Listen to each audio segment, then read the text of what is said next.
In a game, in the Woldberry Forest, a warrior is badly wounded, and not only that, he's completely surrounded, with his fallen friends beside him. A guy tells his lady that even after everything, a certain person still hasn't shown up, so he wants to know what they're going to do. With a sinister look, she orders them to eliminate everyone. Thus, the executioner, without a second thought, charges at the warriors to wipe them out.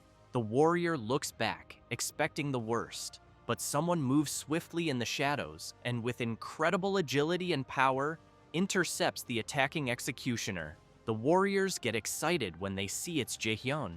One of the Imperial soldiers realizes it's Hirkin and quickly shouts for everyone to capture him. But Hirkin hears the order and, filled with power, moves rapidly and cuts down the one who gave the command. Not only him, but also the others who were approaching. He looks back with a mocking smile, covered in blood, and asks if they really think that all ganging up on him will change anything, since he knows none of them are good enough. This is Hirkan. His real name is Jaehyun, from the Haughty Mask Guild, and his nickname is Hero Slayer. His friends start apologizing and saying it was all their fault, because they didn't realize those people were the ones hunting them. Hirkan puts away his sword and makes it clear they don't need to apologize. He says that and extends his hand to help them. Then he reassures them that he's fine and tells them to get up. His friends are moved, having been saved once again.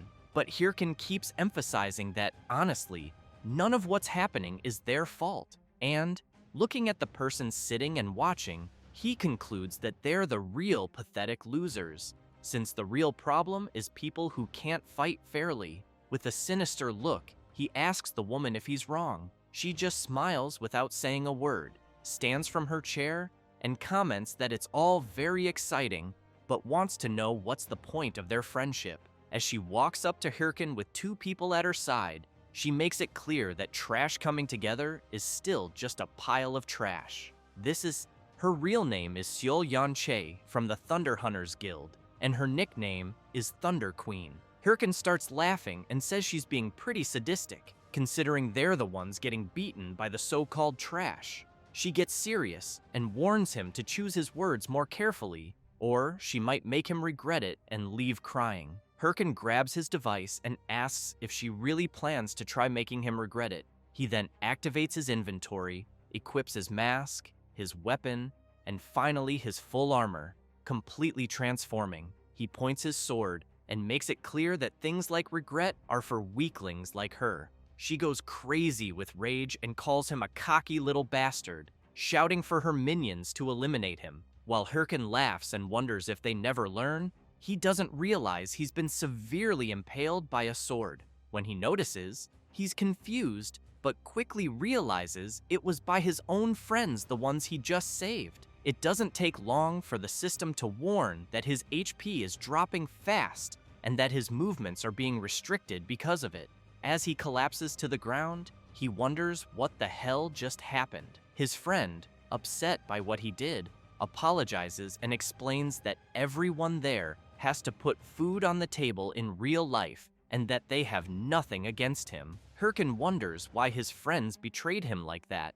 Meanwhile, Sil starts laughing hard and, unable to hold back, keeps mocking him, saying he's such a fool for believing in their act of friendship, as if that mattered when money is involved. She then starts walking toward him. As she reaches his fallen body, she calls out to him and makes it clear she's kicking him out of the game. She also emphasizes that if she kills him every time he logs in, she bets he'll eventually quit playing. While Hirkan is lying on the ground, furious, he hears her say that she heard he's a full-time warlord player and that without the game, he's just a useless piece of trash in real life. With a completely mocking expression, she wants to know if he really looks like he's gone back to being just trash. He becomes restless, claws the dirt with his nails, and charges at her, screaming for her to shut the hell up. But in an instant, blood sprays through the air, leaving him in disbelief. She's also surprised, seeing his friends stopping him with several swords stabbed into his body. She thanks them all, With the little strength he has left, Hirkin starts trembling and still insists on knowing why his friends did this, since the guild they had meant everything. His friend, guilt-ridden, simply asks Hirkan to die already. Then he says they were paid a few billion just to eliminate him. Hirkin remains disappointed in his friends, even after everything he did for them. He makes it clear that they once said they'd all be a family, but looking closely at their greedy faces, he realizes it was all just an illusion. Then, several system messages appear, saying that he has died and will receive a 48-hour login restriction penalty. He suddenly wakes up in the real world, terrified, screaming, and thinking he lost everything. The game in question is Warlord,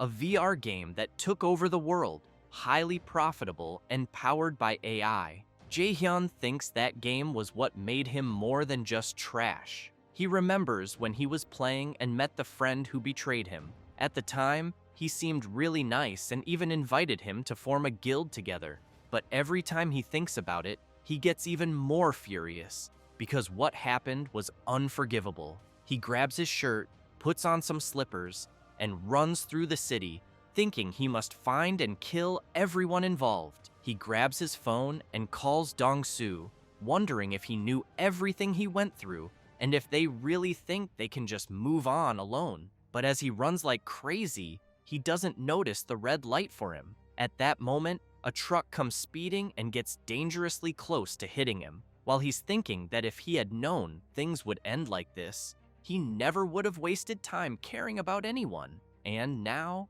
unfortunately, he's about to be hit. Unable to dodge, he gets hit and thrown hard to the ground. While falling, he hears his phone say the number he called is unavailable and starts questioning how. Of all things, he ended up getting hit by a truck. He keeps thinking over and over that he can't die there. He also remembers the face of his friend who betrayed him and Sil, who totally screwed him over in the game. With the last bit of consciousness, he thinks he must get his revenge at all costs. Then something strange happens, and a system message says he's connecting. It says it's identifying the user. Finally, he receives a welcome message from the system. He opens his eyes, confused, and even more confused when he sees a huge monster in front of him, with several dead bodies around, and a large system screen asking him to complete the tutorial, where he must survive against the Minotaur, the Labyrinth Master. He tries to understand what's going on and what the hell kind of tutorial this is. Then he hears someone calling him a noob. Looking ahead, he sees two guys shouting at him, telling him to stop spacing out and wake up, and asking if he didn't see the alert because they need to defeat the Minotaur now. The creature doesn't waste time and lets out a huge roar. One of the guys says it's impossible to solo the front pocket since it looks like they'll need 13 of them to take the monster down. Hirkin asks them to wait a second and says he wants to know if the Minotaur is that tutorial boss type, because he remembers it was removed from the game 5 years ago for being too hard. The guy is stunned and wants to know what the hell he's talking about, since the game Warlord was released only 10 months ago. That makes Hirkin even more confused about the situation. He starts thinking about the release date, but soon says he understands. Hirkin crouches down and picks up the sword. Then he starts walking toward the Minotaur, while the others want to know where he thinks he's going. Ignoring them, Hirkin gets ready, and as he charges straight at the boss, the guys wonder if he's crazy. The Minotaur notices his opponent's approach and prepares his powerful attack. However, Hirkin manages to dodge it at the last second. Increasing his speed, he lands a fierce blow, completely slicing up the tutorial boss. As the Minotaur's pieces fall to the ground, the guys who were there are left speechless, unable to believe what they just witnessed. But they soon exchange sly smiles and call out to Hirkin. One of them reaches out and says Hirkin is really good, then asks if he wants to join their guild. But Hirkan sees this request as a replay of when his old friend first invited him, so he gets super frustrated again. Then he says he just made a decision. While the guys laugh and ask what he decided, they are brutally wiped out by Hirkan's frustrated rage. Completely drenched in their blood, he says that if he ever trusts anyone again in his new life, he can be considered a damn dog. After returning to the real world, he's startled and wonders where he is, realizing he's in a huge V-Gear store full of people. Then he remembers that 5 years ago, he couldn't afford a VR device and had to use a demo unit. That scares him even more because it means he really went back in time. But he tosses the VR helmet aside and thinks that in that case, there's no time to waste. He runs out full speed, thinking he has 5 years of future knowledge and all the skills he developed. And if he puts them to good use, he's sure he can get his revenge. Without hesitation, he pulls out his credit card and asks the clerk for a V-Gear device. She looks a bit startled by his request, but quickly says, "All right," and that she'll process the payment. Jaehyun thinks that's great and starts wondering where he should begin. Then he hears someone calling him. It's the clerk, who awkwardly tells him his card doesn't have enough funds to buy the device. He's completely stunned. Then he looks down and remembers it makes sense. No way he'd be playing there if he had money. He starts to panic, wondering what he'll do and if he has to start making money first. But he thinks that would be bad, since he can't waste time on that. Then he's startled by a familiar voice asking why he's hesitating. Looking at the big screen, he sees Syl saying the strong never fear a challenge, because hesitation is a luxury on the battlefield. Then she urges everyone to become a warlord. That's Syl, the Thunder Queen, and the game's top-ranked model. Jaehyun watches the game ad on the massive screen, shocked that he just saw the person who took everything from him. He immediately remembers her saying he had gone back to being the same trash as always. Furious, he turns around and thinks he's in no position to be picky. The afternoon passes, and at his house, a V-Gear device is being installed. The technician tells Jaehyun the setup is done and the V-Gear is ready to use. Jaehyun replies okay and thanks him. Looking at something in his hand, he thinks that was the only way he could afford the device he had to borrow the money. He remembers when he went there, and the guy wanted to know how much he needed. Jaehyun said 10 million won, and the guy had no problem lending it. While Jaehyun had his hand on the table, the guy reached into his shirt and suddenly stabbed a knife between Jaehyun's fingers. And with a sinister look, he made it very clear that if the protagonist couldn't pay, things would get really difficult. Jaehyun was a bit hesitant about that, but said it was fine and that he'd manage to pay. Remembering this, he thinks it doesn't matter. As he starts getting ready to log in, he thinks that even if he has to crawl through hell, as long as he can take down the people who betrayed him, he won't have a problem with it. Then he shouts, "Link start!" The system appears, notifying that user identification is in progress. Once identification is confirmed, the system welcomes Hirkin back to Warlord. He immediately thinks it's been a while since he was there and knows it's time for her to show up. But he wonders what was her name again. Then an entity appears and congratulates him on completing the tutorial. She introduces herself as Ariadne and says she's there to guide him through class selection. Ariadne begins using her power and explains that he must choose a basic class and that there are 3 options currently available. The skills he develops in his basic class will determine his advanced class later. A warrior is a fighter who uses close-range weapons in battle, and if he enjoys action-packed combat, this class is perfect. Hirkin becomes a little intrigued, thinking about the warrior class since he used it last time, and knows it allows for fast leveling, but he also knows that playing solo with it gets pretty tough later. So he replies that he doesn't want that class. Ariadne describes the priest class, which is a support role that heals and empowers allies with magic. But the protagonist also refuses and makes it clear he's not going to waste time helping others. With that, Ariadne says only one option remains and hopes the minister's play will be exciting. She then releases her power, which starts enveloping Hirkin, surprising him with the energy surrounding him. It doesn't take long for the system to announce he's chosen a basic class and will be teleported to his class tower. When he arrives, an old man sitting on a book welcomes him and calls him a young seeker of knowledge. He introduces himself as Golko and says he'll be the guide on the path of magic. He then asks what type of magic the protagonist wishes to learn. Without hesitation, Hirkin answers that he wants to learn dark magic. The room falls silent for a moment.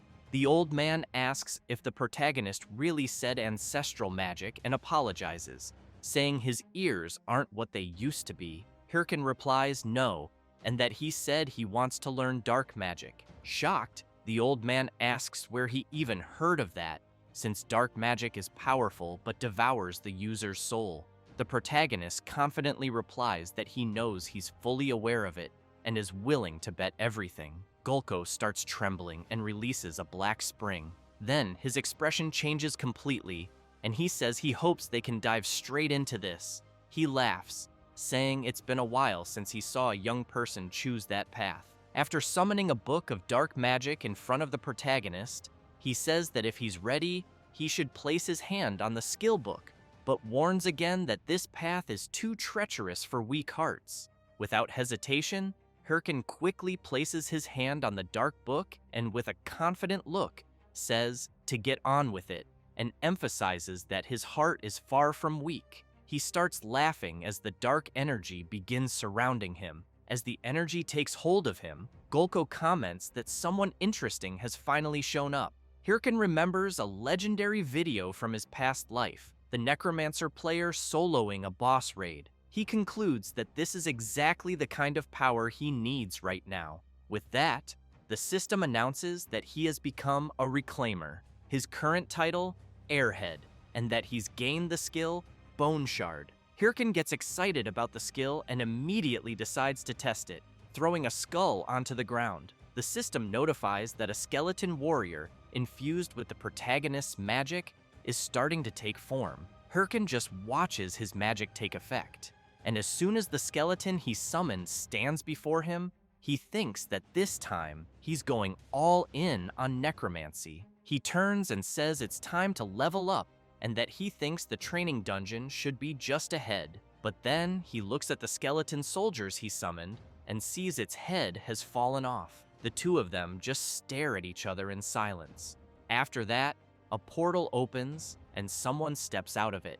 It's the protagonist, with the system announcing that he has entered the beginner training dungeon. He's quite frustrated because seeing his summoned skeleton lose its head so easily makes him think back to how the summons he saw in his past life weren't that fragile. So he doesn't get it and opens the status window of his summon. He sees his skill, Bone Shard, Proficiency F, Summoned Unit, Level 1 Warrior. Usage, creates a Bone Shard. Target, infuse it with mana to summon the skeleton. Hirkin wonders if maybe he overdid it a bit. That's why he thinks he needs to level up quickly. Then he hears a sound and quickly turns to see what it is. Several charcoal wolves are approaching. Hirkin gets excited. It's finally time to test his skill. Some say charcoal wolves aren't that strong, but they're very fast, making them perfect to test combat performance. So he casts his Bone Shard skill and commands it to go after the wolves. As soon as the skill hits the ground, the skeleton soldier is summoned. The system then notifies that the skeleton warrior has detected an enemy and assumed a combat stance. The wolves, upon seeing the summoned creature, seem a bit intimidated, but the protagonist simply tells his summon to eliminate them quickly. The skeleton soldier charges at the creatures. Hirkin is excited, thinking this looks better than he expected and that at this rate, he'll reach max level fast. But with just one of the wolves' attacks, his skeleton soldier is completely shredded. He's left extremely disappointed by what he just witnessed. The skeleton's skull is thrown to his feet, making him furious and confused at the same time. He quickly opens the system screen and asks it to wait because this can't be right, and he wants to check the skills again.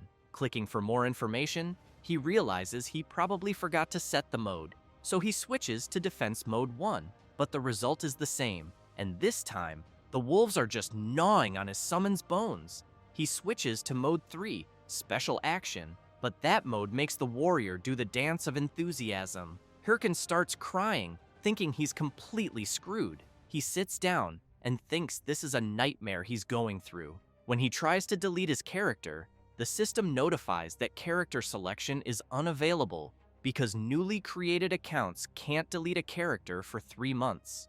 Hirkin reflects that unfortunately, he can't delete the account, can't change classes, and to make things worse, his loan payments start next month. He starts wondering if he should find another way to fix this. He also questions why nothing is going his way, just when he thought he was finally getting somewhere. Looking at his summon, he knows that idiot doesn't help, so he asks his summon to just stand still, please. He wonders how the hell that necromancer from his past life endured so many battles.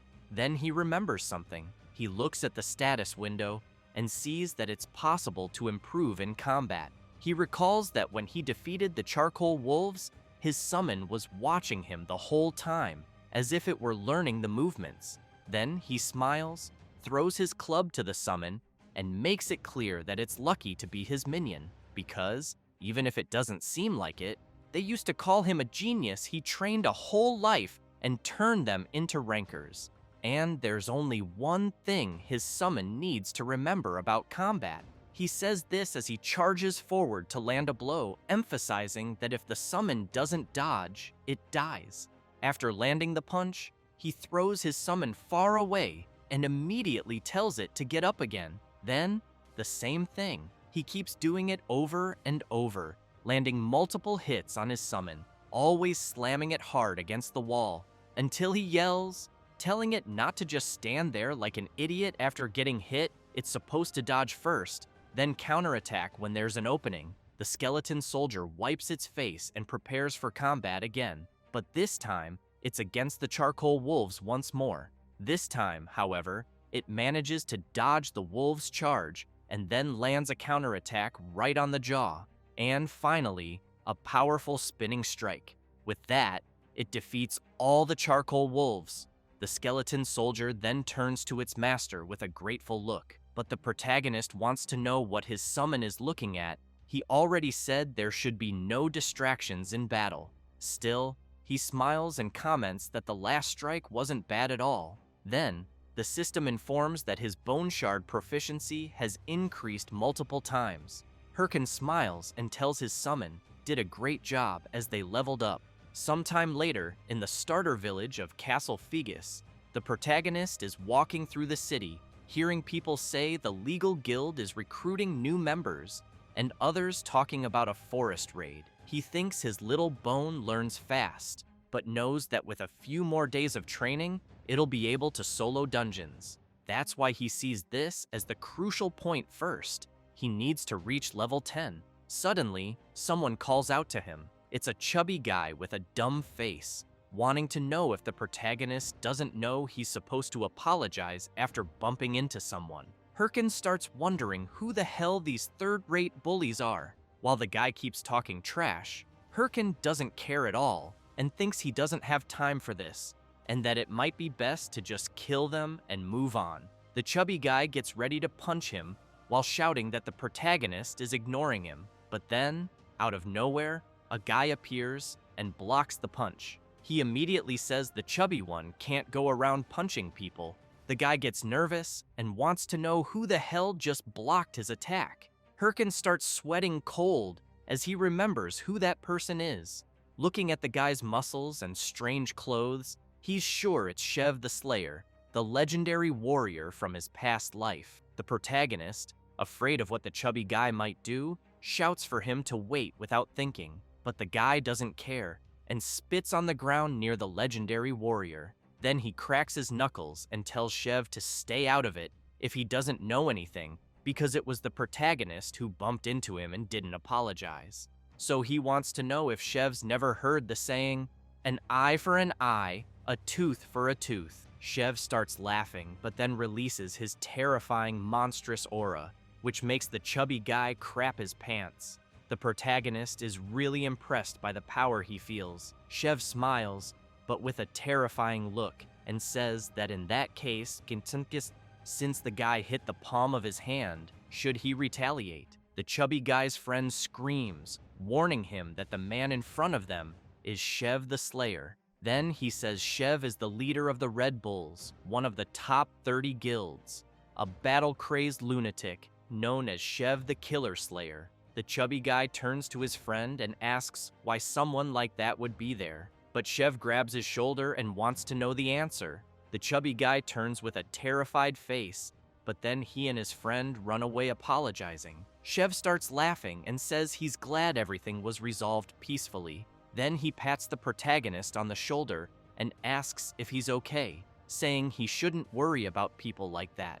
But Hirkin quickly turns and brushes Shev's hand off his shoulder, making it clear that next time, he doesn't need his help. The Slayer is left confused, not understanding what the hell just happened. Smiling, he thinks that was pretty cold. As he quickly walks away, Hirkin thinks that for a moment, he was completely overwhelmed by Shev's power. But he clenches his fists and, furious, swears that the next time they meet, he won't be the same person he is now. Sometime later, in a dungeon, the protagonist is still thinking about what happened earlier and how the difference in strength is painfully obvious. But he knows Syl and Shev are at the same level, which means he needs to become just as strong if he wants revenge. While he's thinking about that, a massive black tiger charges toward him. However, without doing anything, his skeleton soldier easily defeats the creature coming his way, and with no mercy, the skeleton finishes off the black tiger. The system announces that the skeleton warrior has killed a black tiger and leveled up. While his summon looks pleased, Hirkin takes a deep breath and wonders if it really took him 3 days to reach level 10, thinking that it took longer than expected. That leaves his summon a bit upset, but after a while, the system finally congratulates the protagonist for reaching level 10. It says, monsters will no longer appear in the training dungeon, his beginner mark has been removed, and his rewards will be processed. Hirkan gets excited he finally made it. The watch is an essential device with several functions: stats, quests, map, inventory, and messages. The protagonist thinks it's been a while since he used it. He quickly opens his status window and sees that he's level 10. His class is Necromancer, with 3 points in strength, 3 in stamina, 5 in intelligence, and 5 in magic. He thinks it's a shame that his stats, but then the system prompts him to allocate his available stat points. He reviews his stats to decide what would best support his goals. He knows this is just the first stat distribution, so he needs to be careful. As a necromancer, the obvious choice would be to increase intelligence or magic, but he decides this time will be different and puts all his points into strength. With that, the protagonist's strength stat increases by 50 points, bringing his total strength to 53. His summon looks extremely disappointed. Seeing it upset, Hirkin asks what the problem is. Then he knocks on its skull and makes it clear he hasn't given up on necromancy, he's doing this to train it. He explains that increasing intelligence or magic right now won't make much difference, but investing in strength will allow him to teach it every move he mastered at his peak. He's literally betting his life on his summon's learning. The skeleton soldier gets emotional at its master's words, which only makes Hirkin more irritated, telling it to just focus on training while he takes care of the rest. He then says there's another way to make up for the other stats. The next day, he goes to the Monster Hunting Association at the Castle Figus branch. The mission distributor grabs an item and shouts to everyone there that fresh missions just arrived. While the crowd starts fighting to grab missions first, the protagonist calmly walks through them, thinking that missions this time of year are usually bad, but the guys are still hyped, so he figures they're all noobs. When he gets to the counter with the old man who gives out missions, he says he wants one and asks to see the list. The old man agrees but warns him that all that's left are the ones no one wants, either too hard or with lousy rewards. As Hirkin scans the available missions, he thinks most of them are really boring, but he notices one that catches his attention. After picking it up, he thinks he's found his ace. It's the Baima Mountain Cave, a basic mission with low-level monsters.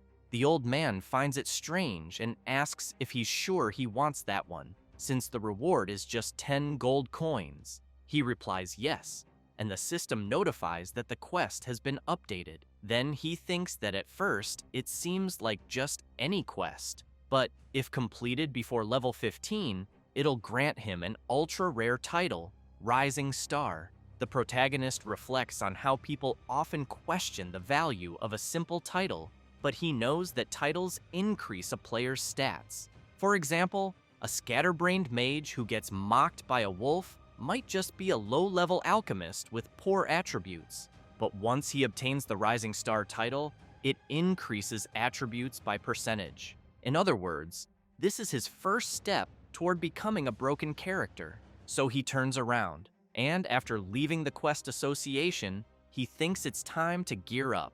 Sometime later, on Mount Bima, Hirkan isn't looking too pleased. He realizes he equipped himself with something ridiculous. He immediately starts complaining, wondering what the hell he just did, since after spending all his money on equipment for his summon, he only had enough left to afford cheap stuff, and now he looks like a fool. But he knows he just needs to finish the quest quickly and buy real clothes. So he runs off to complete the quest right away. Meanwhile, elsewhere in the forest, a bloodied hand rises. It's a man lying wounded among the plants, calling for help until he gets dragged back in. Sometime later, a warrior arrives at Mount Bima and declares that the grand adventure of the Great Multi is about to begin. He feels proud for being level 11 and thinks he might even become a top ranker in record time. Then he hears someone screaming for help, asking for someone to save their lost friend. The warrior rushes over and asks what happened. The priest says a monster started attacking them out of nowhere, but he barely escaped, and to make it worse, they ran out of healing potions. The warrior starts looking through his device and says he thinks he has some potions and tells them to hang in there. The priest starts crying and thanks the warrior, but it was a total setup. Another guy was ready to strike the warrior while he was off guard. After taking the hit, the bleeding warrior collapses and wonders what just happened. The priest thanks him again and, along with his friends, makes it clear to the fallen warrior that they'll make good use of his items. The warrior is crushed when he realizes he was tricked by such pathetic people. The priest drives his sword into the warrior, finishing him off, and says it was his own fault for falling into such a lame trap. The system announces that player multi has been eliminated and removed from the game. It also says the player's watch has dropped and is now up for grabs by the bandits. The bearded warrior laughs and says nothing beats messing with noobs. With several watches on his arm, the priest turns around with a sinister look and tells his friends to go find the next sucker. They are members of the Ralph family, part of the infamous player killer gang. Meanwhile, elsewhere in the forest, the protagonist's summon is ready to battle some fierce creatures that charge at it. Hirkan snaps his fingers and switches his summon to attack mode, making it rush at the creatures without hesitation, and with little effort, it completely obliterates them. The system reports that the skeleton warrior killed an ancient wolf and gained 375 experience. After another kill, 366 more, and finally, another 379. As Hirkan watches his summon handle the creatures, he thinks that now that he bought it a sword, it can defeat an entire pack of ancient wolves on its own. He also knows he made the right choice by prioritizing gear for the skeleton. Pleased, watching his creation grow stronger, he thinks that real gamers focus on performance, not appearance. The skeleton soldier looks back, sees his proud master, and immediately wonders why he's looking at him like that. However, Hirkan turns and replies that it doesn't matter if his summon is done dealing with the ancient wolves, then they should just leave already, because he needs to level up and get rid of the horrible outfit he's wearing. Little Bone runs after his master, but something suddenly comes flying, and an arrow hits the summoned skull dead on. This startles the protagonist, who wants to know where the hell the arrow came from. Someone approaches, apologizing. It's the same cheating players from earlier. The priest says he's really sorry, and explains that he saw the protagonist's creature from afar and thought it was a monster. They keep insisting they're sorry. Hirkan was about to say it was fine, But then he notices the blood-stained watches on the priest's arm, as well as the warrior's sword. He quickly concludes they're scum, so he starts acting, smiling and saying it's fine, but asks if they happen to have a mana potion. The priest apologizes again and says unfortunately they don't, but offers to help him level up, since his mana will naturally recover with each level up. The protagonist keeps pretending he doesn't suspect anything and says that sounds good. The priest insists it was their fault, so they'd be happy to help. Looking at the monsters ahead, he calls his group to battle. He explains that they'll weaken the monsters and the protagonist can deliver the finishing blow. As they move in, the priest quietly asks if everyone knows the plan. They all respond yes. The warrior whispers that he'll take aggro first. Then, the mage says he'll cast an attack buff second. And finally, they'll accidentally let the monster loose toward the clueless protagonist. That way, the poor idiot will panic when he sees the beast charging at him, so they all just wait for it to happen. However, they're quickly left speechless, unable to believe what they're seeing. The protagonist's summon easily defeats the creature. Hirkin then says he's fine and asks them to just keep going. They start wondering what kind of summon he's using, and maybe his level is higher than they thought. In that case, they decide to start sending multiple waves at once against him. Then, while he's distracted, the warrior sneaks up behind him. As he's about to strike, he thinks all he needs to do is defeat the summoner. But when he attacks, Hirkin easily dodges it, leaving the warrior confused as hell. His target just dodged an attack from a blind spot. With no time to react, he gets hit by a brutal blow from the protagonist. The priest panics and shouts, wanting to know what the hell is going on. Hirkin snaps his fingers and calls for his summon, Little Bone, who immediately joins him and charges at the thugs alongside his master. They scream in fear, begging them to wait. But with no chance to defend themselves, both are attacked by the coordinated strike of master and summon. After their bodies crash to the ground, Hirkin makes it clear he knows their kind all too well. As he walks toward them, he says they're the type who earn people's trust just to stab them in the back and take their loot. But he admits that if he still thought like before, he might have fallen for it. The blood-covered priest starts screaming in desperation, begging the protagonist to wait a second and just take all his items and go. But sadly, Hirkin makes it clear it's too late. He no longer trusts anyone. He says that, then mercilessly finishes off his opponent. At that moment, the system announces that player Ralph has been eliminated and that the 8 watches he carried have been dropped. After seeing how many watches Ralph had, the protagonist becomes furious, thinking the guy really was a scumbag. But something about it also makes him happy. He knows he'll make good use of the drops. First, he's going to get himself some proper clothes, but as he turns around, he sees his summon kicking the already defeated warrior, so he calls out to him and asks if he wants any of the drops lying around. Then the protagonist extends his hand and starts healing the wound caused by the arrow his summon took. It doesn't take long for Little Bone to be fully healed. He then raises his sword and strikes a heroic pose.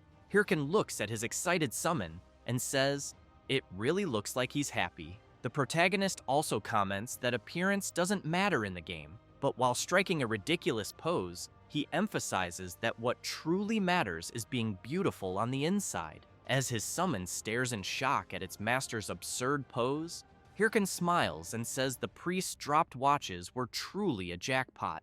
There's less than a 1% chance that when someone sells another player's watch, the inventory will drop random items like rare gear with stat bonuses. For example, the goblin's black pants he equipped, which grant 5 extra points in mana and 5 in intelligence.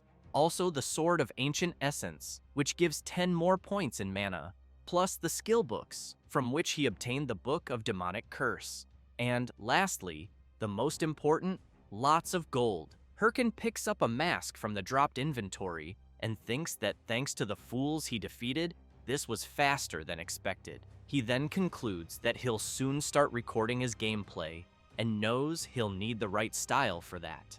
But after thinking about it, he remembers something that makes him uneasy. He starts recalling his past life, how he once asked the friend who betrayed him to imagine their whole guild wearing traditional hey-ho masks. At the time, he was so excited, saying the next day they'd rename the guild to Hey-Ho Mask.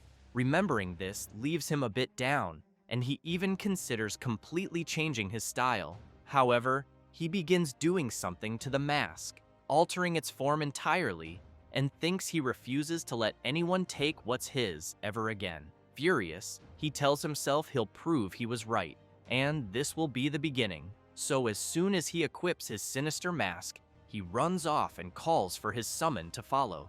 Sometime later, in a different dungeon, the protagonist and Little Bones step through a portal, and the system announces that he has entered the Bima Mountain Cave dungeon. Hirkin examines some markings on the rocks and thinks he clearly remembers that in this dungeon, there are blue werewolves. He also knows they're tough monsters, but with his new gear, he believes he'll be fine and might even clear the dungeon in 10 minutes.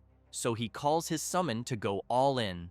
A few hours later, Hirkan is in disbelief and yells, asking why there are no monsters around. He starts thinking this is driving him crazy because he knows if someone had already cleared the dungeon, the system would have sent a message. Then he sees his summon doing something near the rocks, and when he turns, he notices something that grabs his attention. So he heads over to where his summon is and sees something strange on the rocks. Suddenly, a massive dark energy begins to swell. The system announces that the protagonist has discovered an instance dungeon and asks if he wants to enter. He falls to the ground, startled, and says that must be why no monsters were spawning, because instance dungeons are random dungeons that appear inside another dungeon, and when they do, the normal dungeon shuts down until the instance one is completed. He also knows these dungeons are much harder, but give double the rewards. He starts wondering if it might be a trap because he knows once someone enters an instance dungeon,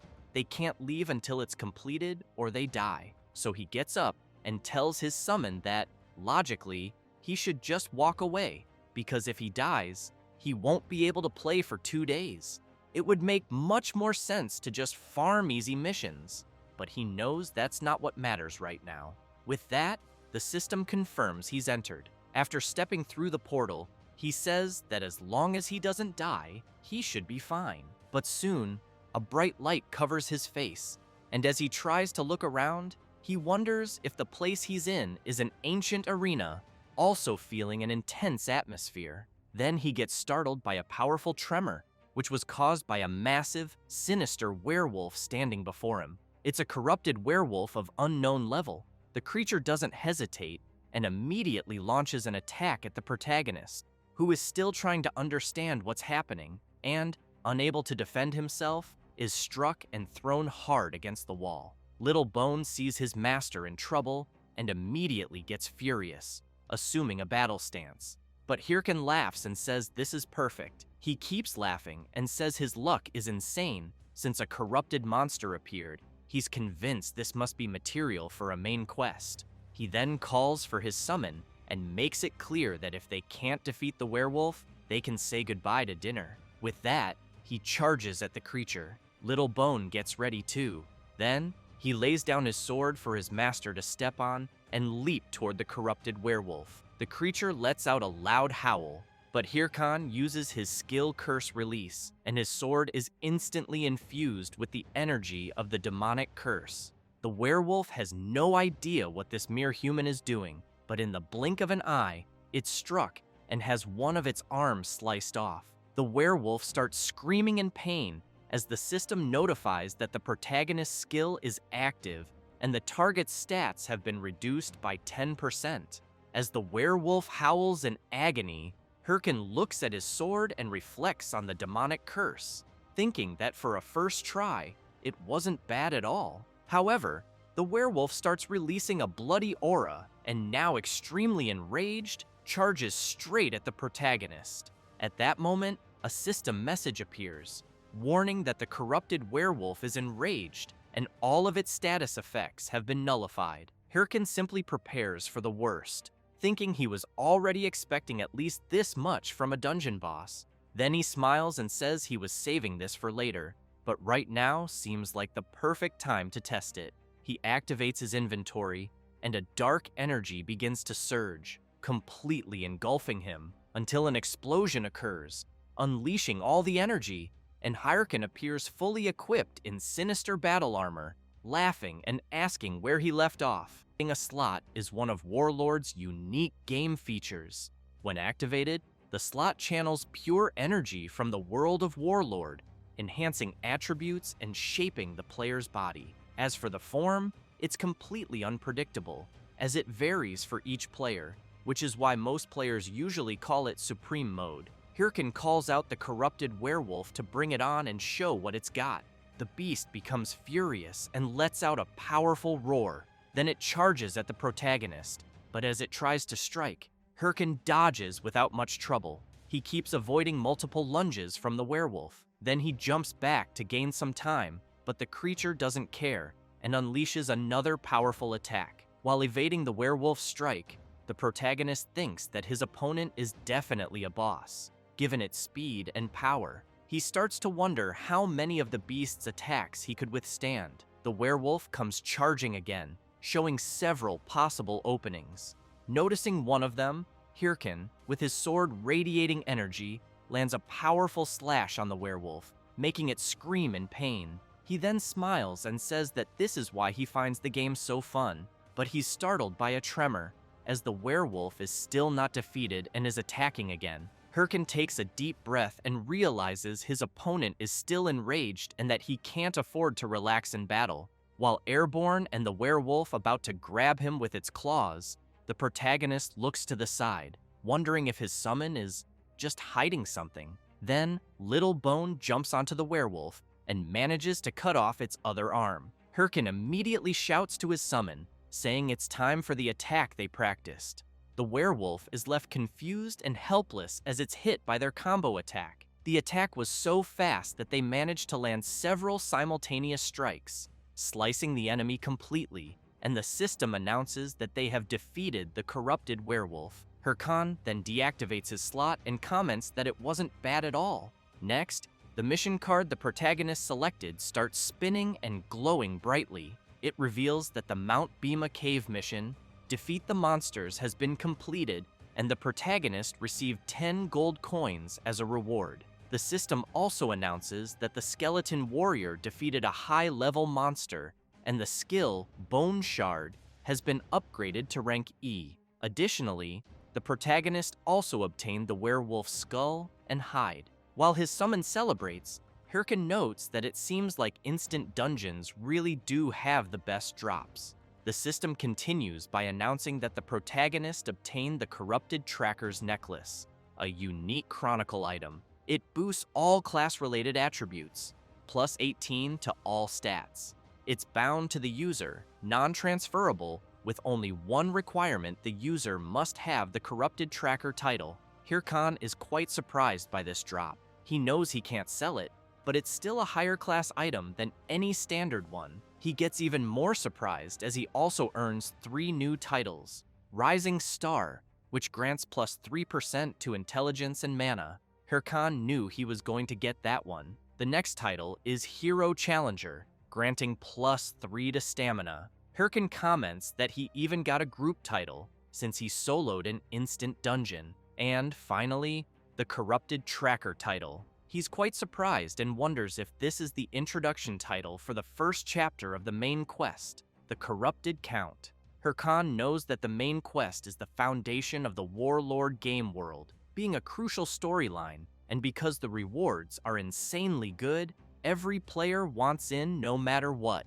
It's the core content of Warlord for players. While trembling from all the rewards he received, he thinks that even in his past life, he barely made it to Chapter 4. He gets excited and thinks that what he got wasn't luck, but a jackpot. So he yells to log out immediately. Back in real life, he sees a breaking news live stream, with a player announcing that his guild, Hydra, has officially entered the final phase of the Corrupted Count scenario, and that they aim to complete it within 3 months. Jaehyun pauses the live stream and feels really down, because what he thought was a jackpot in-game turns out to be nothing in the end. Then he gets furious and starts banging his head on the desk, since that player and his guild are already in the final phase. He considers that maybe he has no choice but to stay out and wait for the next chapter. But then he gets an idea. He goes back to his computer, thinking that maybe this is actually the perfect opportunity, since he knows the entire world is currently focused on the corrupted count, and the first main quest of Warlord is about to be completed. So he wonders if anything would change if he posted his video about the corrupted count,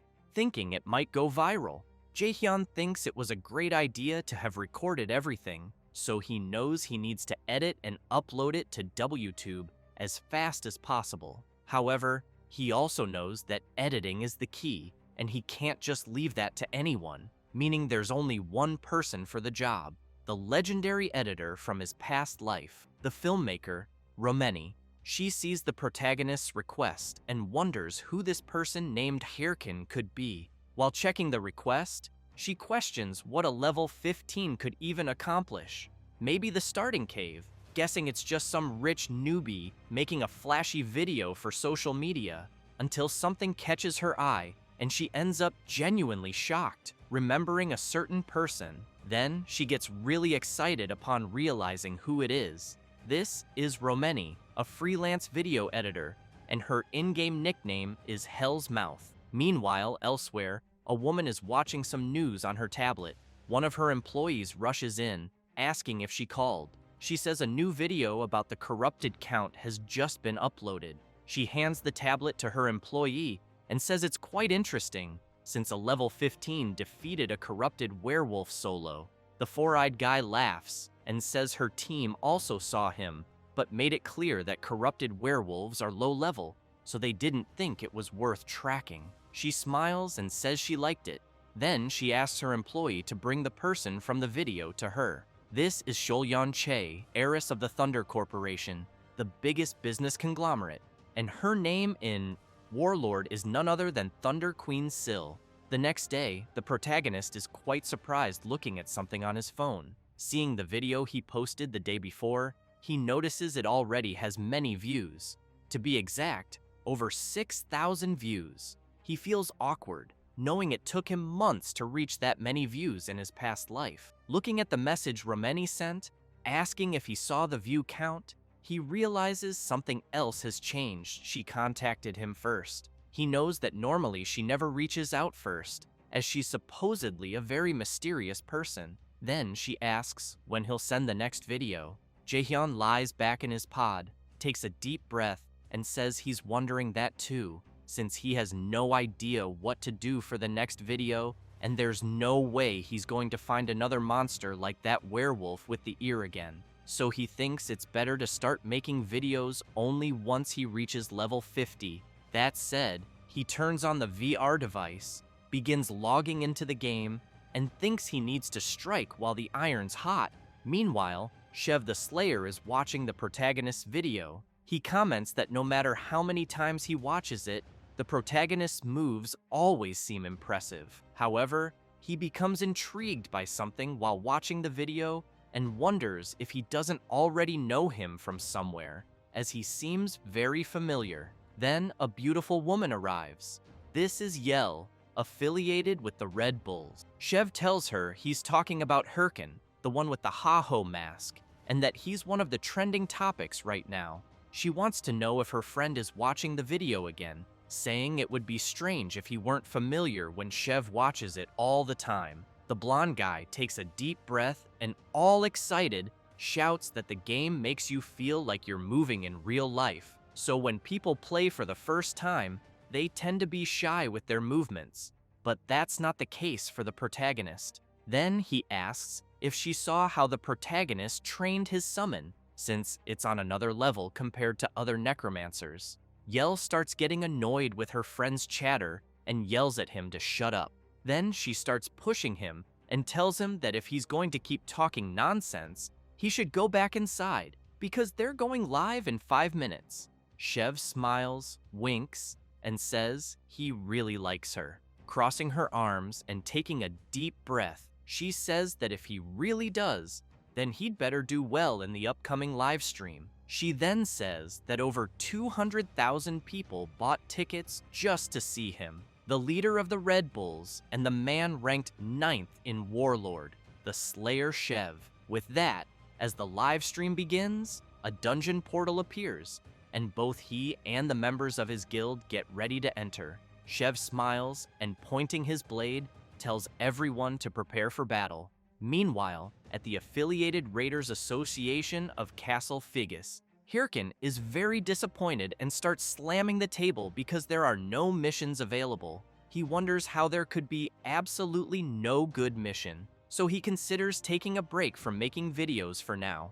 The old mission man approaches and says he knew the protagonist was the adventurer who cleared the Mount Bima cave dungeon. Hirkin remembers the old man. He introduces himself as Hotan and wants to know if the protagonist has a moment. After going to a more private place, the old man says he's heard everything and knows the protagonist even encountered a mutant in the Mount Bima cave. Hirkan is puzzled, thinking he doesn't remember any such quest, so he says he just saw a werewolf with strange eyes. Hotan turns and says that's what he thought, as he believes there's a strong chance the monster the protagonist faced had been exposed to the power of the corrupted. Hirkin finds this odd and wonders if the old man has lost his mind, but Hotan emphasizes that he doesn't know exactly who it is, but it's certain that the protagonist's power is causing monsters to go mad, and several are becoming victims. That's precisely why the Raiders Association has placed a bounty. But before he can finish speaking, his arm is suddenly grabbed. Hirkan, eyes gleaming, says he'd like to help capture this wicked bastard. He says this thinking it might be a hidden quest, and that he needs it as soon as possible. The old man tries to explain that he thinks it's too early for the protagonist to take this on, but Hirkan doesn't care and makes it clear everything will be fine. Hotan gets a little embarrassed and says that, in that case, he'll give the protagonist a chance, depending on how well he does. Then, he says there's someone named Ahimbri in Castle Bangsu, east of Castle Figus, which surprises Hirkin when he hears the name. The old man goes on to say that this person will be able to guide him, and that he'll also write a letter of recommendation. Thus, the quest Ahimbri's Teachings is created, with the objective of finding Ahimbri and showing Hotan's letter of recommendation, with a skill book as the reward. Hirkan leaves the Raiders Association and shouts in joy. Then he wonders if this is really happening, and if, by any chance, he actually got a quest to become Ahimbri's student, knowing that this person is one of the 7 disciples of the Grand Mage Bokan, since all mages want to meet him because he provides rarer skill books. In other words, he's a very important NPC in the game, so he runs off happily, thinking he probably got this opportunity because the Rising Star title combined with the main quest of the Corrupted Count, and that if things go well, he figures he won't need to worry about video material anymore, until he stops and realizes he almost forgot something he needed to do first. Then he heads into a forest, uses his bone fragment skill, and summons it. After Little Bone appears, he realizes he hasn't checked the rewards from the last battle, so he decides to start by using the werewolf skull he didn't sell. The system asks if the protagonist wants to use the werewolf skull to enhance the skeleton warrior. He says yes. The system then informs that the skeleton warrior gained werewolf traits and received 2 extra points in toughness. Hirkin knows it's now time for the Corrupted Tracker's necklace, so he wastes no time and equips it. The system announces that the effects of the Corrupted Tracker's necklace have been applied to him, giving him 18 extra points in all stats and boosting all class-related attributes. Hirkin knows everything is going well, since his preparations are complete. Next, he grabs 2 more bone fragments and throws them on the ground, summoning 2 more skeleton warriors, which leaves his primary summon confused. Hirkin tells Little Bone that from now on, there will be 3 of them, and they'll fight as a unit, so they'd better get along with each other. As the protagonist sets out with his 2 new summons, wondering what kind of monster might be in the area, Little Bone goes crazy, thinking he was supposed to be the master's only pupil. Doesn't take long before they encounter a level 25 forest bear. it starts attacking repeatedly, forcing the protagonist to dodge them all, until the wild bear finds an opening and charges. Hirkin panics, thinking he won't be able to dodge in time, but then he smiles, snaps his fingers, and says he grabbed the bear's aggro. With that, one of his summons leaps at the enraged bear, but unfortunately, the summon takes a heavy hit and is thrown back violently, several bones shattered. Hirkin gets angry and questions if the summon really thought such a predictable attack would work, since it needs to strike from the bear's blind spot. So he tells the summon to try again. It leaps at the beast once more, but again gets hit and slammed into the ground. Hirkin loses it and starts yelling, cursing his summon. Then he points out he already said to attack from the blind spot, and wants to know why the other summon did the exact same thing. However, the third summon walks forward and strikes a ridiculous pose, which actually makes its master smile, thinking maybe this one will do better. The final summon jumps at the bear, sword ready to strike, but the bear, without much effort, just swats it with its massive paw and knocks its head off. This leaves the protagonist even more furious and frustrated with his summons. So after some time, and after defeating the bear himself, he wonders if his summons even have brains because frankly, he doubts it. Then he tells them to put their heads back on. While they do that, he tells them to listen carefully and explains that when monsters are attacked, they obviously turn toward the direction of the attack. Then he draws a diagram on the ground and says that's why his summons need to go for the monster's blind spots. He then asks what would happen if they charged from where the monster is looking. The summons just make faces like they didn't understand anything, which makes him even angrier, and he tells them to just forget it. Even so, he thinks it's great that the skills rank has increased, and that he can now summon 3 skeletons at once, thanks to the effects of the corrupted tracker's necklace.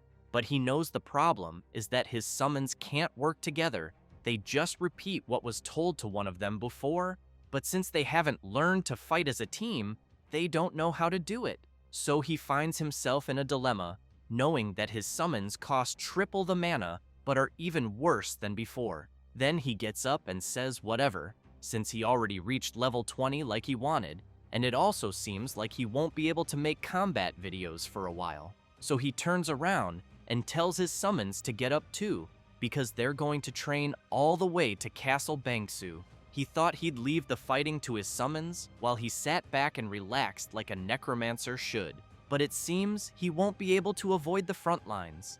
So he concludes that he's totally screwed. After a while, he returns to the Raiders Association branch at Castle Bangsu.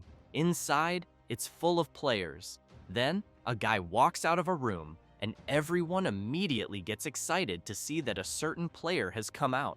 They desperately want to know what quest that player accepted, and that's when the protagonist enters, thinking everyone there is like a bunch of hyenas. He covers his face and concludes that clearly, you can find people like this anywhere, knowing they don't even try their best on their own and just want to leech off others. Then he hears someone call him. A bald guy wants to know if the protagonist has a good quest, suggesting they could do it together. But Hirkin couldn't care less and tells the guy to fuck off. As he walks up the stairs, he reflects that he can't let anyone find out he's doing a Himbri's quest. At the top of the stairs, he hands over Hotan's letter of recommendation. The player inspects it, confirms everything, and politely asks Hirkan to head to the second floor. Meanwhile, people keep acting like parasites and desperately try to get in, claiming they're in a party with Hirkin. As he walks, he wonders what kind of reward a Himbri might give him,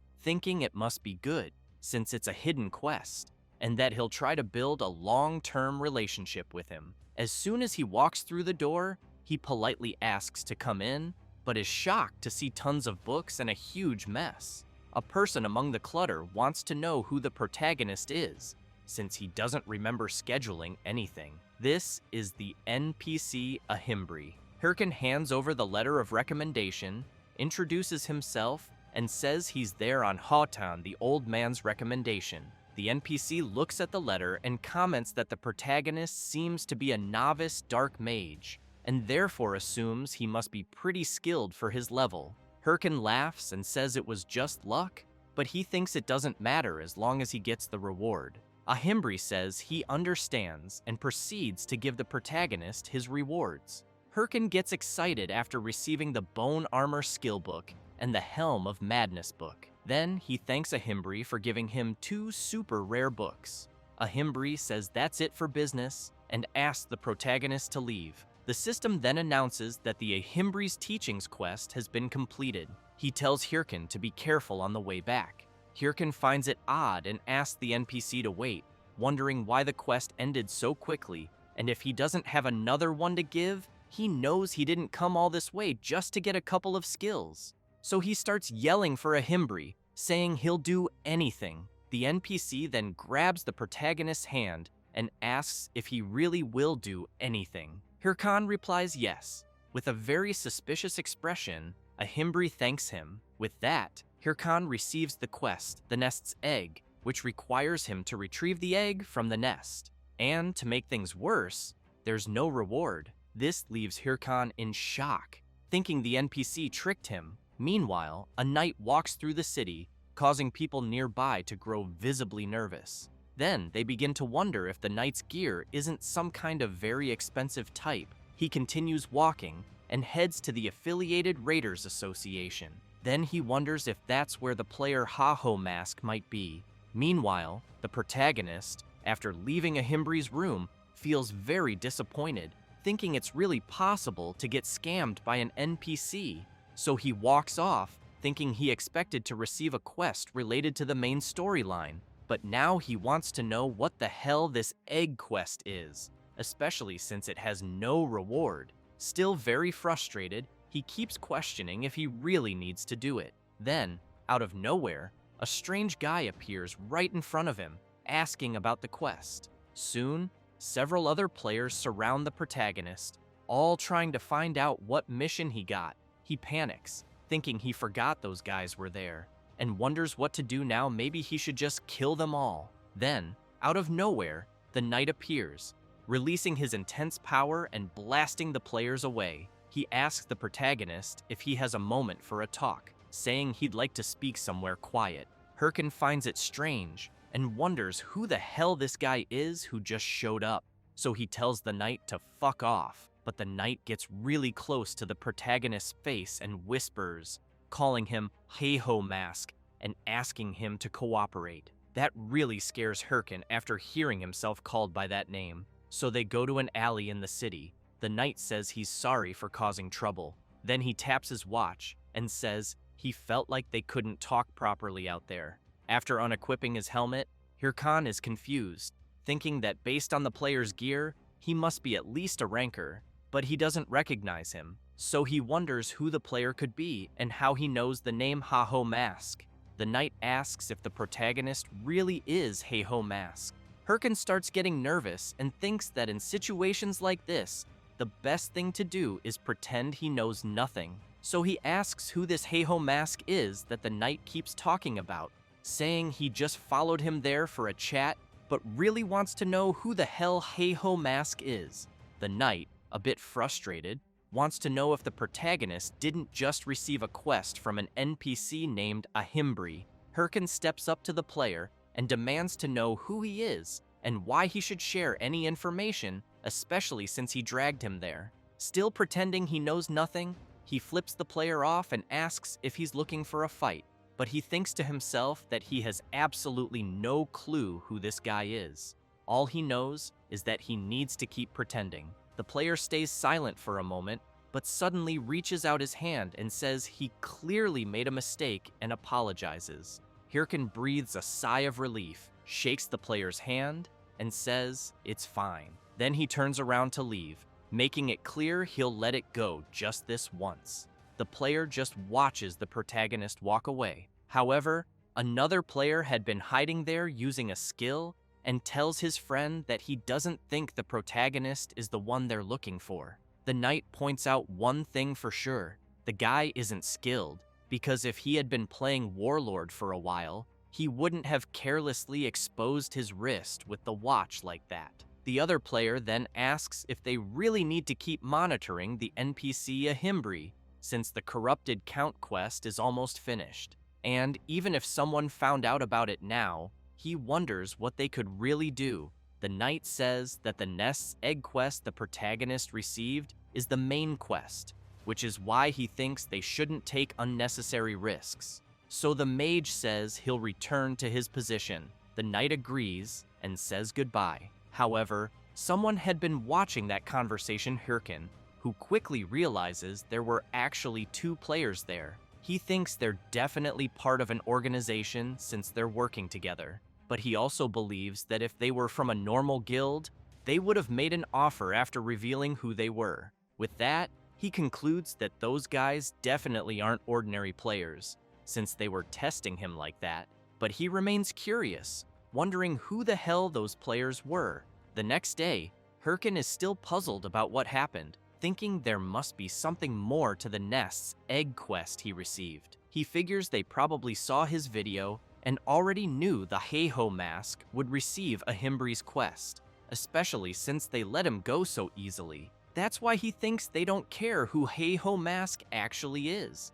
So he's stuck in a dilemma, unsure what's going on with the quest he got, but knowing that if he continues it as is, he'll likely run into them again, and if he wants to avoid that, he won't even be able to post videos for a while. He wonders why those damned lunatics keep ruining his life, especially since just dealing with Solyan alone is already too much. Meanwhile, Solyan has just logged out of the game, and her secretary, Park Suji, appears, commenting that she did a great job. She then hands her lady a water bottle and asks how things went with the guild entrance exam. Solyan takes the bottle and says they were all trash. She also wants to know how they can all be so useless, and if there are any updates about the Ha-Ho mask she mentioned. Suji hesitates a bit, but says he seems to have joined another guild, since he hasn't responded yet, which makes Solyan furious, demanding to know if that's true. Terrified, Suji says she doesn't think so and will investigate again. Solyan tells her not to come back until she's sure. While changing clothes, she asks what the chairman said. Suji replies that he hasn't said anything yet. Solyan smiles and explains that if he's staying quiet, it means Warlord is doing very well. Then, after getting dressed, she emphasizes that he tried to arrange a marriage by force when she told him about playing the game. While Suji is stunned by her boss's figure, Solyan tells her to gather a new batch of candidates and report to her the next morning. Suji is startled and asks if she really wants to hear about that the very next day, as it's quite sudden, but Solyan doesn't care and leaves the room, ignoring her secretary. Suji thinks her boss has a really nasty personality. Later, in a dungeon, Hirkin comments that it's been a while since he was there and that he barely remembers the lizard swamp. He figures that since Ahimbri is currently at Castle Bangsu, the quest must be somewhere around this region, especially because it involves finding an egg, so it's likely from some kind of bird, reptile, or insect. Filtering through places he can access at his current level, the lizard swamp was the only option. He then calls one of his summons and says the monsters here are high level, so he'll probably need to use the skill enhancement he received. Referring to the Helm of Madness, he knows he has to draw a mark and cast the proper spell. So he activates the helm, and his summon begins to change, its gaze now filled with a bloody energy. It quickly starts releasing a powerful aura that leaves the protagonist stunned. He gets really excited seeing his summon transforming into something incredible. He says they need to test it first, so he tells the summon to attack him, but he forgets the note in the skill that says there's a chance the summon might lose sanity. One of them takes a deep breath, eyes full of bloodlust, and charges at its master, who is now terrified. But Hirkin lands a solid punch to the summon's skull, launching it high into the air. As the skull crashes back to the ground, he demands to know how the summon dares to scream. Then he decides to review the skill more closely to check for a bug, but finds nothing. He figures maybe he got hit by his own skill somehow, but doesn't notice something emerging from the swamp behind him. A level 30 lizard man appears, ready to attack. Hirkin turns and says that, apparently, The test subjects arrived at just the right time. With that, he activates his skill again, and the system notifies that when the Helm of Madness is active, it increases the summon's attributes. And currently, the boost rate is 1.2x. Hirkin also activates Bone Armor, equipping his summon with armor, but for now, the only available piece is the chest plate. With that, all his summons are ready for battle, which makes the lizardmen a bit nervous. So Hirkan orders his summons to wipe out the monsters.